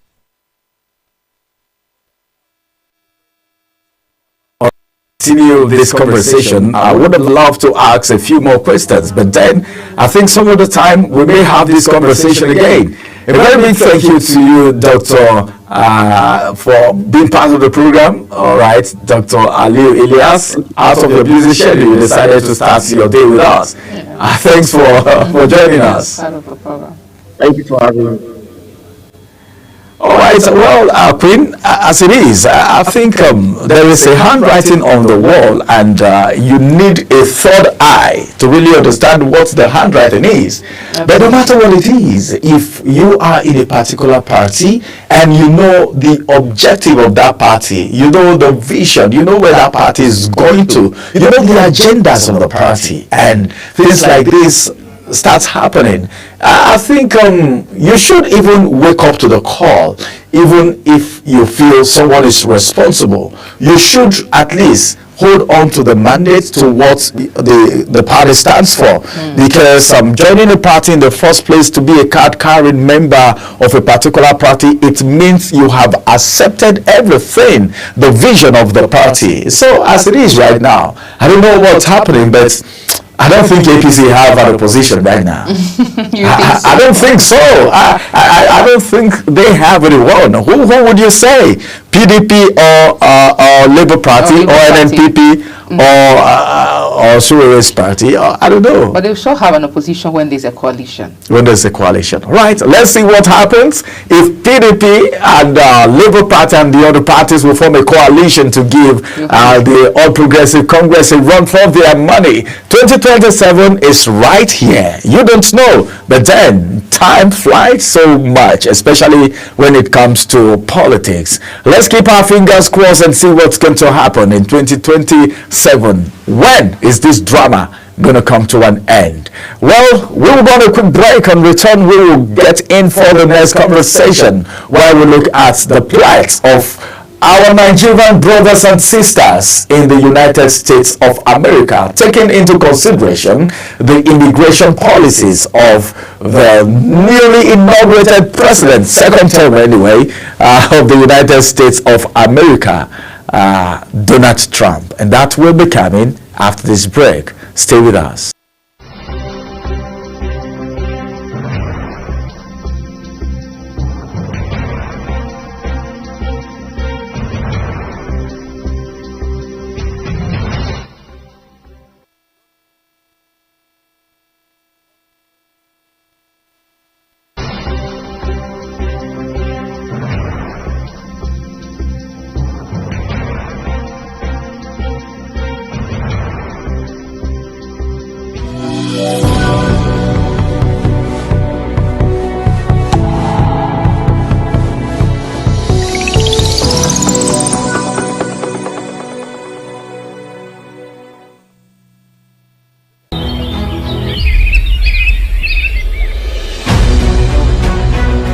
Morning is your top morning show here on Global Television. We bring you fresh news updates daily while delving into a variety of current affairs and topics.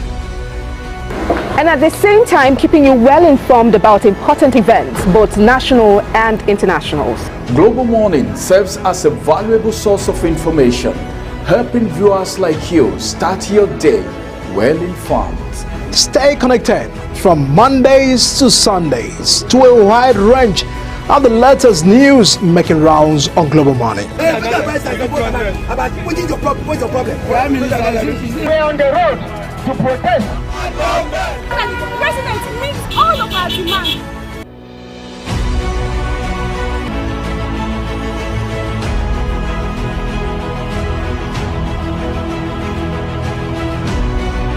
This is Global Morning.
Welcome back. It is that time where we look at the second discussion for the day. Very topical issue of national interest. As a matter of fact, after the assumption of office by the President of the United States of America, Donald Trump, a lot of policies came on board, a lot of executive orders. And as I tell you, as we speak, the people, the authorities in the United States are running with it. And one of the policies that have actually affected Nigeria and other countries is that of the deportation, the immigration policy. I don't know, but then I have my guests join me today. We need to talk about it. If you say we shouldn't talk about it, then I don't think we are patriotic enough if we don't talk about this, because this is affecting thousands of Nigerians. And of course, this morning we're looking at Trump's immigration policy. That's the topic. Trump's immigration policy, thousands of Nigerians listed for deportation. That is a headache. And I have someone join me. My guest is right here in the studio, Professor Martins Omohibi. He's the former Under Secretary General of the United Nations, and he's right here as we talk about this very, very topical issue this morning. It's good to have you on the program, Prof. Thank you, Ramsey. It's a pleasure to be with you again. Thank you. I think it's so good that you are my guest today. You've been an ambassador of Nigeria in this country. You've been an ambassador, at least you've been at the UN. You spent some of your life studying abroad and all of that. Now let's look at this. Thousands of Nigerians, okay, now their faith is dangling, their faith, whether they will remain in the United States or not. But as it is right now, the policy is taking tolls on Nigerians, not just Nigerians, but other countries. Do you ever saw this coming? Thank you very much, Ramsey. This is great to be with you this morning.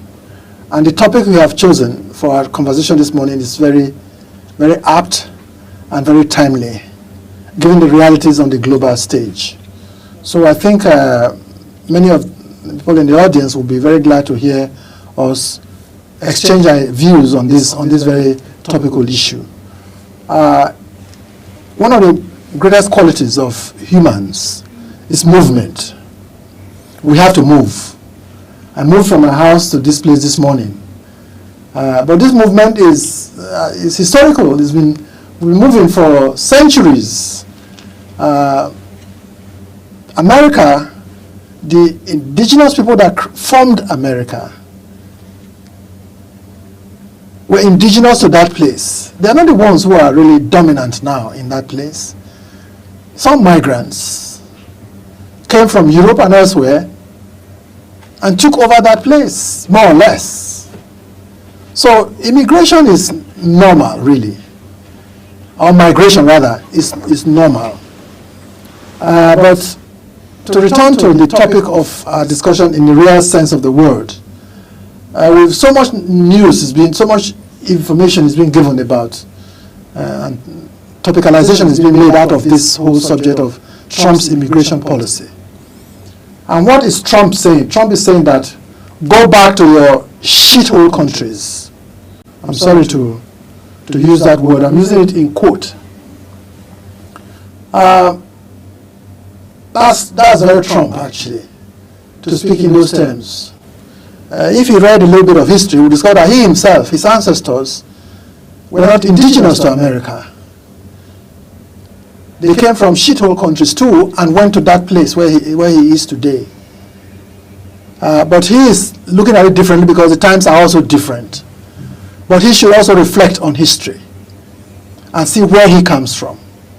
But I don't think he's of that mental state to be able to reflect on history. So, but this is also a matter of great interest to the entire global community because there are rules, international rules and norms that govern migration. And there are reasons why people move. People move out of the desire to move for whatever reason. Some of it are political, some of it are war.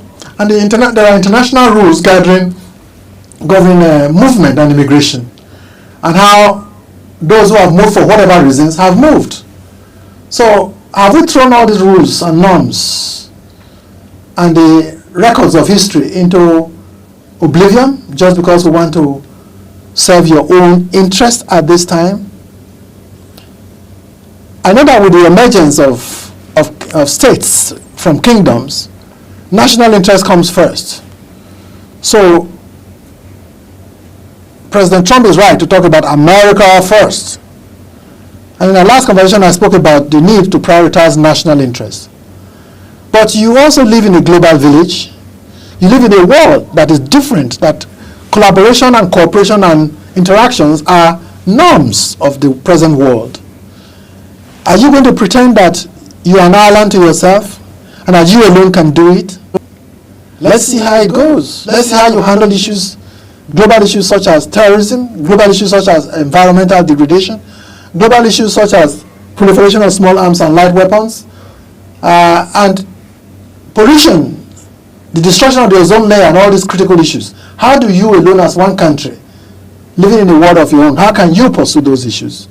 So immigration is a matter of interest. And you asked a question about, you talked about Nigeria and the rest of the world that are being concerned. Yes, Nigerians have a responsibility to protect their country, their citizens, anywhere they are, including Nigerians in the diaspora. Yes, that's our responsibility. And we should be concerned about how they are treated. But if you break all this down and come down to a summary, my take on it is this. America was built by Americans. British people built Britain. Europeans built Europe. Africans will have to build Africa. And they take away the good aspect, tiny aspect of this, all of this, that let Nigerians now begin to think, let Africans begin to think about their own continent and about themselves. And unless such drastic actions are taken, that circumspection, that self-reflection, that thinking about yourself and how to grow your own economy without being over-dependent and supplicating to the interests and intrigues of other nations, that's when it will come to bear. There is more than enough in our country and in our continent to build this continent if we put our minds to it. So one good thing that you might say is that if all of this compel Africans to stay at home and solve their own problems, that would be one positive aspect from which we can all benefit. All right, I'm looking at Nigeria as a country right now and looking at what is happening.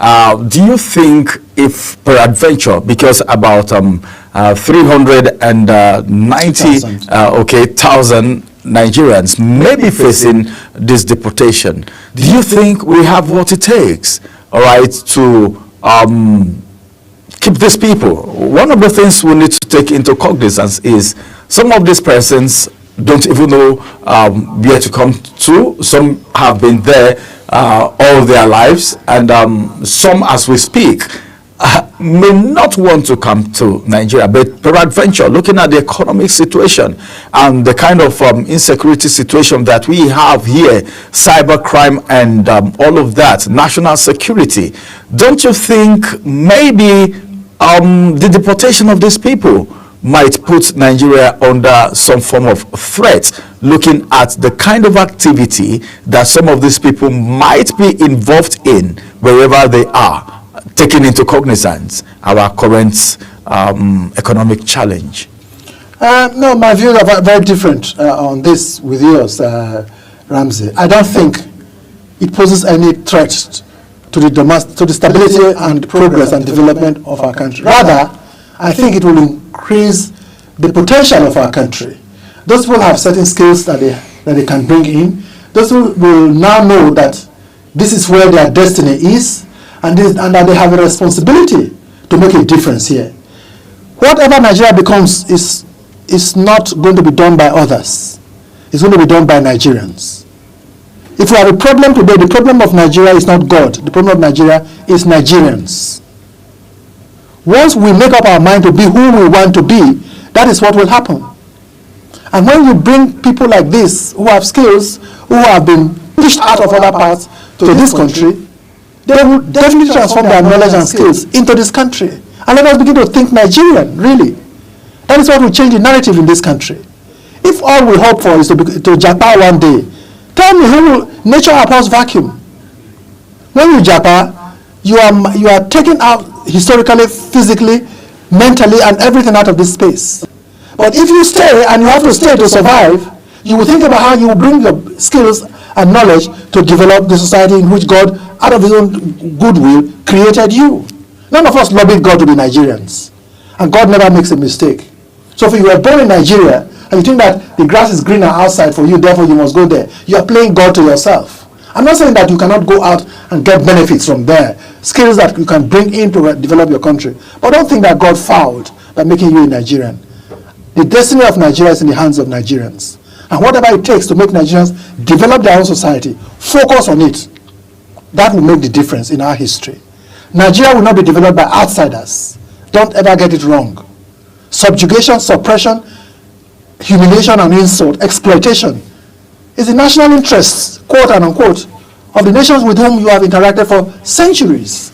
It will never change for the past 800 years. All right, Prof. I think you made a salient point right now, talking about the fact that you're not totally against JAPA, but then you go, get the technology, get what it is, and get the exposure, and you come invest in your own country. I know of people, all right, who are citizens, probably citizens of other countries, all right, by maybe they are Nigerians anyway, but dual citizenship, and they still come back to Nigeria to invest. I know one that is very close to me, all right, travel, you come back, you invest, have maybe media houses, industries and all of that. That we can take away because we have some Nigerians doing that. Now, let's look at this deportation. Does it have consequences? Are there consequences to this deportation if 390 Nigerians, all right, are deported today? Is there any consequences both for the United States and for Nigeria? If a country decides that that's what it's going to do in its own country, they will go ahead and do it. You can't really do much to change that. And not with the kind of human persons that you have there who are doing what they're doing at the moment. So for me, that's really not an option. The thing is, what do you do? How do you plan to receive these people? How do you plan as a government? What do you do to receive those people? What do you put in place to mitigate the negative impact of their coming home unprepared for it? What do you do to benefit from the skills that they may have to do here? What policies should you put in place that would enable them to transfer their knowledge, skills and power for the benefit of their own country and mitigate the adverse consequences of deportation? So these are the challenges that any government will face, and this government will face, even at this time. But I don't think there's any reason to apologize for you being a Nigerian. And I will not think, much as you may want to criticize those countries who are doing this, they're doing it for their own interests. Prof? There are international rules and norms that must be complied with. You cannot just deport people as if they are animals. That is wrong, and that is wrong. But this is not just, this is who he is. This is who they are, really. But as it is right now, 1.4 million people are about to be deported from the United States of America. And Nigerians, in this number, Nigeria is 3,690. All right, as it is right now, these are expats. So out of this 1.4 million, well, that's not just Nigerians alone, and maybe to other countries too. Don't you think there might be some persons that are really expats that have contributed to the building of the nation called United States and all of that?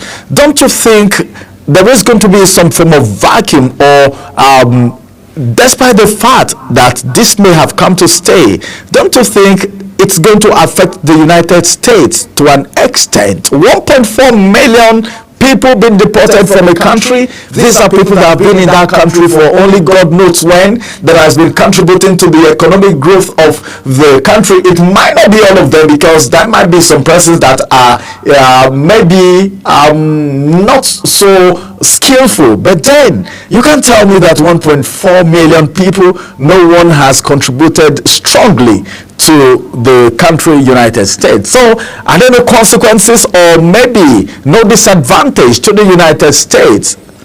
As you make your bed, so you lie on it. For every seed you sow, you will have to reap it. Of course there will be consequences. those people are not there. When you are in those countries, what about the farmers? What about those who, the kind of work they do there, who will do them? The population of those countries are going down, yours are the ones that are rising. So that is not really anything to worry me at all. Because as you make your bed, what you sow, you will reap. They're not massively producing people.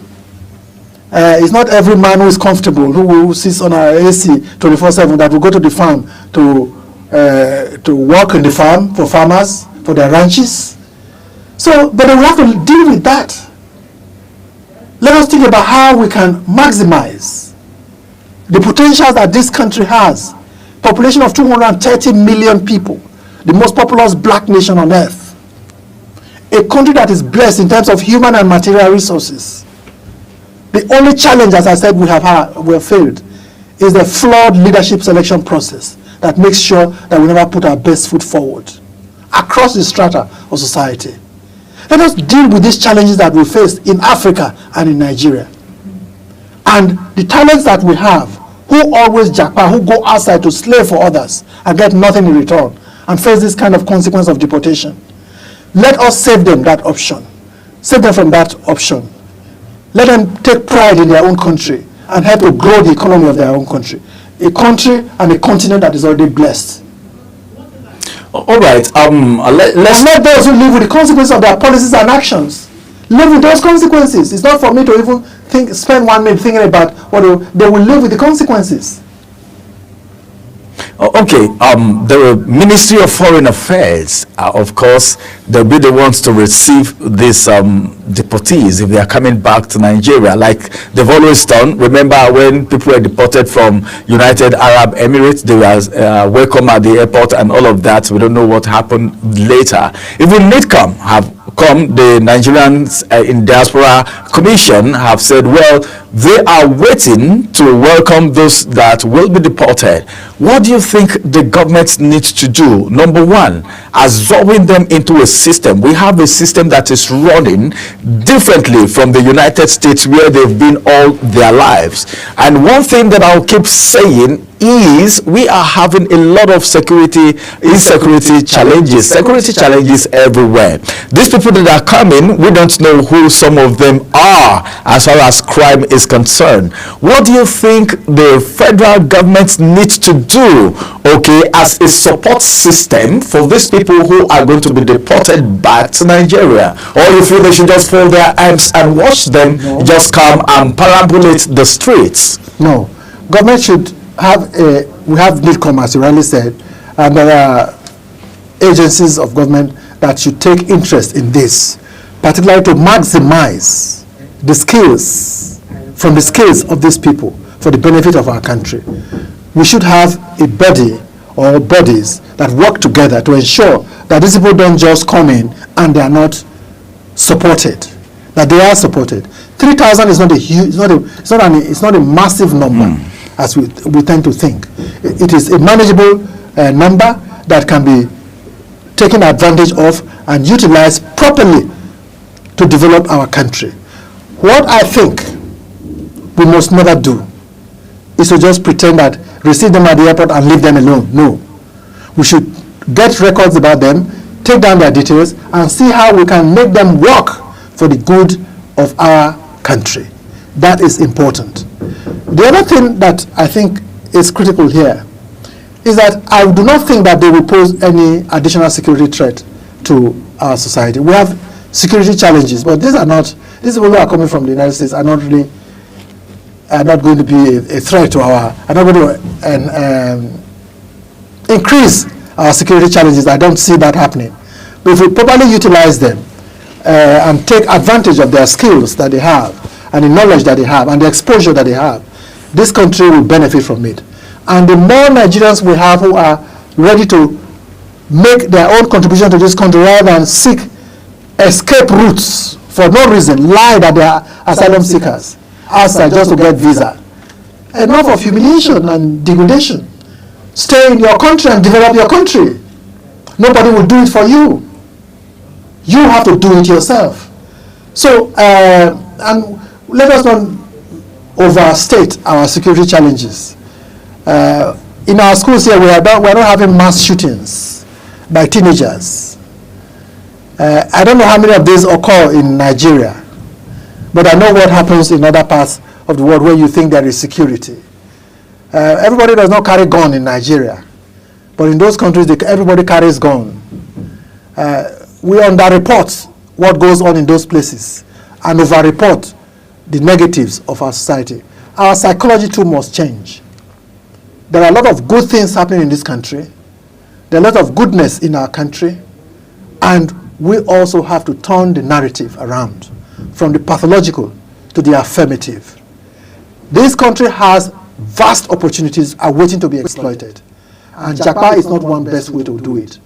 Returning in the way that they are going to return now, and perhaps many of us not going outside and knowing that we have a role to play here and sitting here to deal with the challenges that mitigate this country from taking its rightful place in the Community of Nations. That is our collective responsibility, and that is the account that we'll have to give when we see our Maker on the last day. All right, Prof. There's one thing that you've been very particular about in all your discussion so far, and that's the fact that Nigerians have what it takes to develop this country and make it whatever they want it to be. What would you have to say about the economic challenges, maybe the issue of people running businesses in Nigeria, all right, that are not successful because of some factors, some, not all, not all. We have so many successful businessmen and women in Nigeria, but there are some persons that cannot afford what it takes because of the environment. Talk about power, for instance, all right, power supply, and maybe unnecessary taxing. Thank God for the tax reform, as some may say. Don't you think this has also contributed to why some persons are not doing well and want to leave the country, even though they are now facing deportation? No, you are right. You are right. The business environment here is not particularly friendly. But that is the function of leadership, the kind of leadership that you have. So what the solution to that is not Japa. The solution to that is looking for strategies and ways to bring an impact to bear on the domestic environment so that those challenges can be dealt with. So we will continue to have that problem. Most developing countries do have that. But if we just lament and wail in our bedrooms, and Japa, as soon as you sell your properties to go to get a visa, to go to some alien land, that is not a viable solution. It's nothing for me to ever recommend. I would recommend that, yes, those challenges exist, and 64 years of independence is not a sufficient time to deal with that. And the kind of relationship that we have with those who want to ensure that we remain where we are is not proactive and solution-oriented. This needs to be changed. This needs to be changed. Development does not happen overnight. Democracies are not grown overnight. The countries that you cite have been around for 300 years as independent countries. Nigeria has been around for 64 years as an independent country. So let us be realistic and let us know that the solution is in our hands. Our destiny is here. And our destiny, the challenges have to be dealt with by Nigerians. This is what has happened in other societies. Asians developed their region. Indians developed their regions. Japanese did. Chinese did. Nigerians should. Nigerians should, as a matter of fact, like other countries, develop their country. All right. We'll go on a quick break. After this break, we'll return and we'll look at other very crucial matters arising from the deportation policy coming from the United States President. Do stay with us. We'll be right back after this break.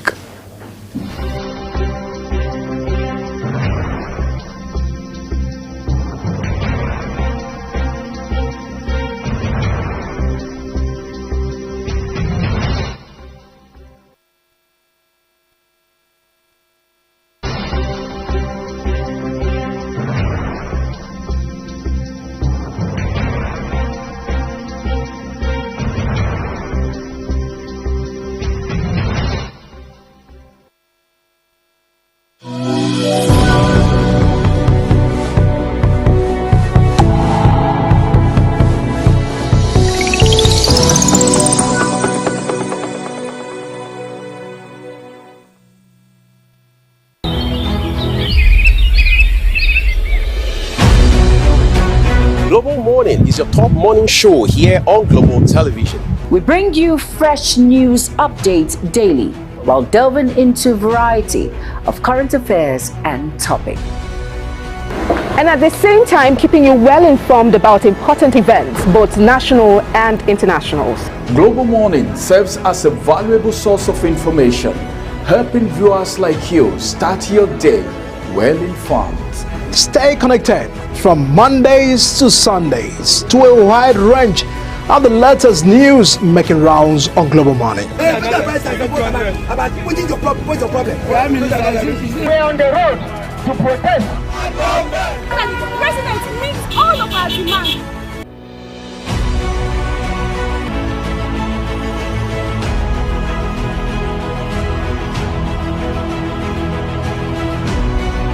This is Global Morning.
Welcome back. It is still the second conversation live on your screen, and we are looking at the deportation policy of Donald Trump. And as a matter of fact, a lot of people have said so many things about the deportation, and we're looking at the fact that about 3,690 Nigerians will be deported, might be deported, may be facing this deportation, and of course 1.4 million people will be leaving the United States. What does that speak? What does that mean to the world as a global village? Now, I have Prof right here, and he's been responding to the questions. Now, let's get to see if there can be legal implication, or you feel what Donald Trump has done is right. Some persons may say, all right, let's take him to court, because we heard that some of the executive orders that were given, some persons who are not very satisfied with some of those things went to court. Is it possible, is it necessary for these deportees to go to court? Yes, for their rights. I think they are entitled to his human rights. Their human rights to ensure that they are not treated abnormally. And the United States is supposed to be one of the world's custodian of human rights, but I don't know whether that is just in the Constitution or is real. But they are entitled to use legal means to look at their own, what is going to afflict them, what is being inflicted upon them at this time. So I think it's legally right that they should. And I'm sure because the system, see, the US system has been for almost 200 or 300 years. So it is tested. And most of these things that are going on are going to go through the process. I don't think anybody is going to just impose them on society. Unless you don't want to fight for your rights, those things will not just happen. So at least you can be sure they have institutions that they can appeal to, that they can use to defend their own rights. So there's no question that, and there's nothing wrong at all with those Nigerians who want to take this up, following that path and getting justice done for themselves. So not all the things that the president would want to do, that he will succeed in actually doing, except if the system is complicit in what is going on. And many people all over the world will be very disappointed if the system does not portray transparency, equity, justice, respect for human rights. Those fundamental rules for which the US has been known for over these centuries and over these decades. So I don't know if I've answered your question, but for those Nigerians who are facing this deportation, the first thing that some of them may want to do, those who want to fight it, will be to go to court and seek justice if they feel that they're not being treated properly. Because especially for people who have been there for 30 years, some have been there for 25 years, for a very long time, and may not even know. Some, I don't know. But then the people who have been deported will need to go back to their roots. But then let's look at the relationship, global relationship, diplomatic relationship, trade relationship between these countries that people have been deported to, like Nigeria, the other countries that have been faced with this. Do you think this will in any way? I know the US is a world power. You know, sometimes they do things and you feel, well, they are doing things because they don't send anyone, and it's so good that most of the things they do is according to the Constitution. So most times they do their things and they don't shake about it. Imagine Donald Trump just coming up in few days after inauguration to start all of this, to hit the ground running at this level. Do you think this may in a way affect the diplomatic or trade relationship between the United States and some of these countries affected? The choice is actually yours. I've had cause to speak about power and relations between nations with you before in the past. And I say you are who you say you are. It is not just a question of showing up that you have a relations with a particular country and then that country treats you, subject yourself to slavery and servitude. No. Your dignity, your integrity, your sovereignty, these are standards that it is for you to define how you are respected. So I don't believe that any country deserves to be insulted. And that is not sovereignty. Every country and every person deserves the dignity that is his own. But if you are not ready to fight for your right, if you are not ready to uphold your dignity, nobody will. So it's about who is speaking for that country and how does that person perceive things. So that's where leadership is critical. And leadership depends on knowledge. If you do not know what your rights are, how can you speak for your right and defend your right? So I think that no country deserves to be treated in the way that most countries allow themselves to be treated, if only they knew their right and how to use their power and the potentials that they have. It is not just a question of saying, I am your friend, and you treat me like a slave when it does not matter to you. So it is the question of you determining what you want and going for what you want. So I would plead that African countries must prioritize their own interests and recognize that they don't have to be subservient to any nation on earth. Any nation on earth. They don't have to be. One can live on his own with your dignity, and you can be who you want to be.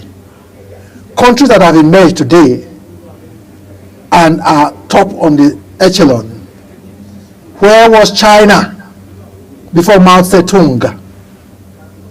Where was China? Where was India before the current administration that we have? Where is Africa today?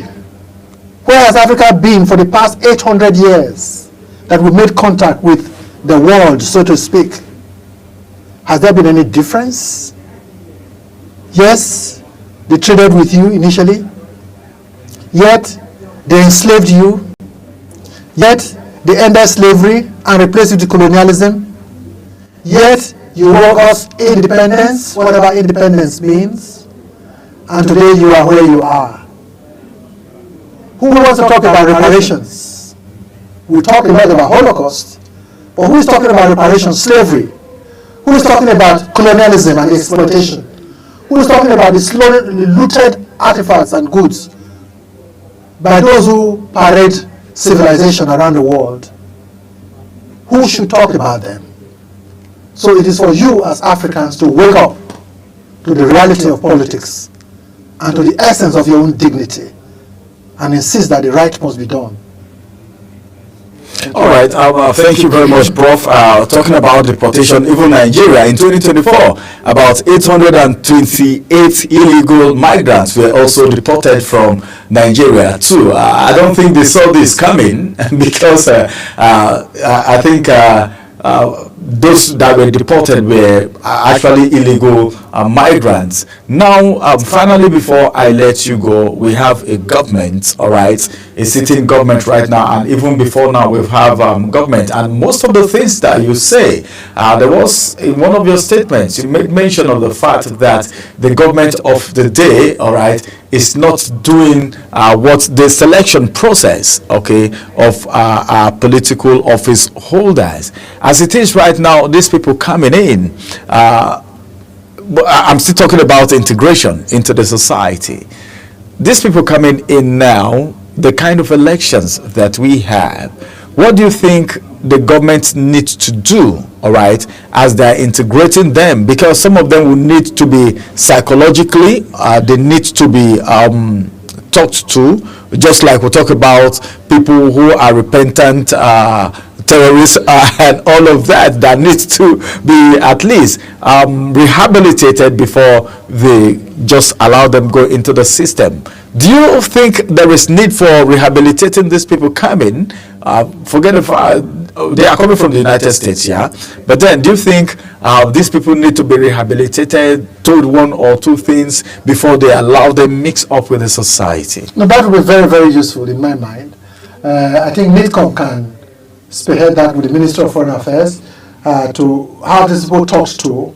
I myself, I have an institute called the Pan-African Institute for Global Affairs and Strategy.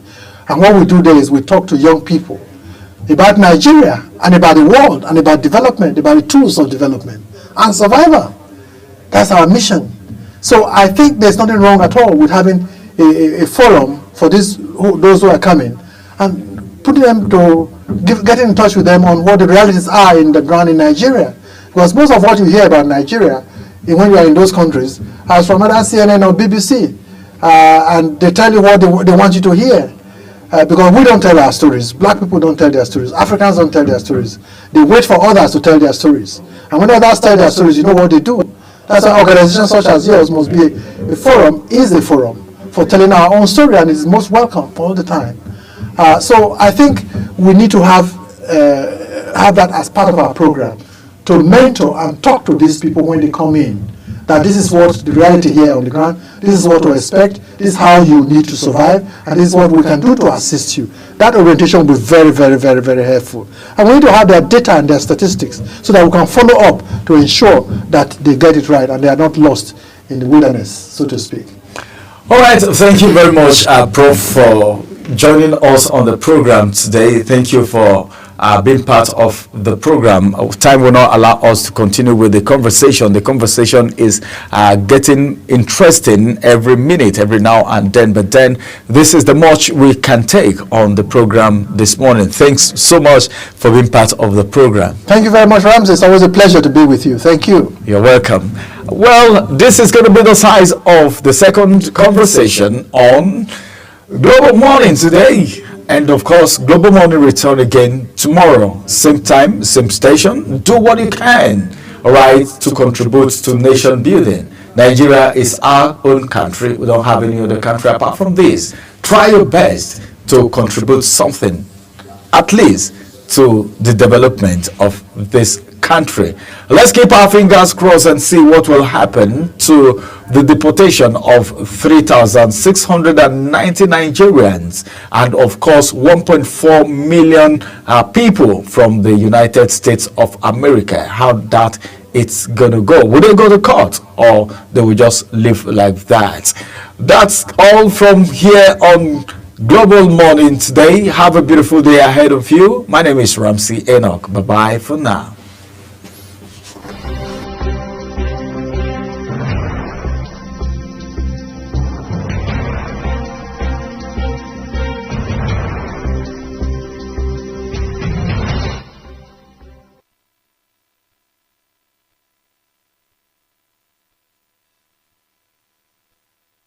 Welcome to Global Morning. The death toll from flooding. Most time our politicians just bring in policies too, for sure. Incidentally, we have several more stories. The legislature was carefully crafted to 22.2% inflation rate as of April this year. What does that say about where we are as a country? I think Nigeria has resorted to being resilient. Before you call a police station, before they even leave, they'll take permission from I don't think there's really anything on ground to improve. The struggle with ASU strike. The Minister of Education volunteered and said, give me 2 weeks. It was a lie.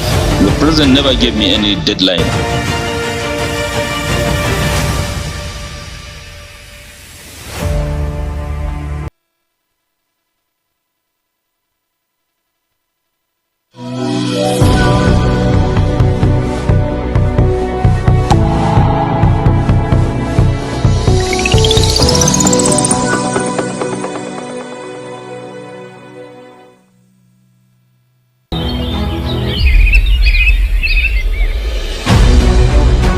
Global Morning is your top morning show here on Global Television. We bring you fresh news updates daily while delving into a variety of current affairs and topics. And at the same time, keeping you well informed about important events, both national and internationals. Global Morning serves as a valuable source of information, helping viewers like you start your day well informed. Stay connected from Mondays to Sundays to a wide range of the latest news making rounds on Global Morning. We're on the road to protest. The president meets all of our demands.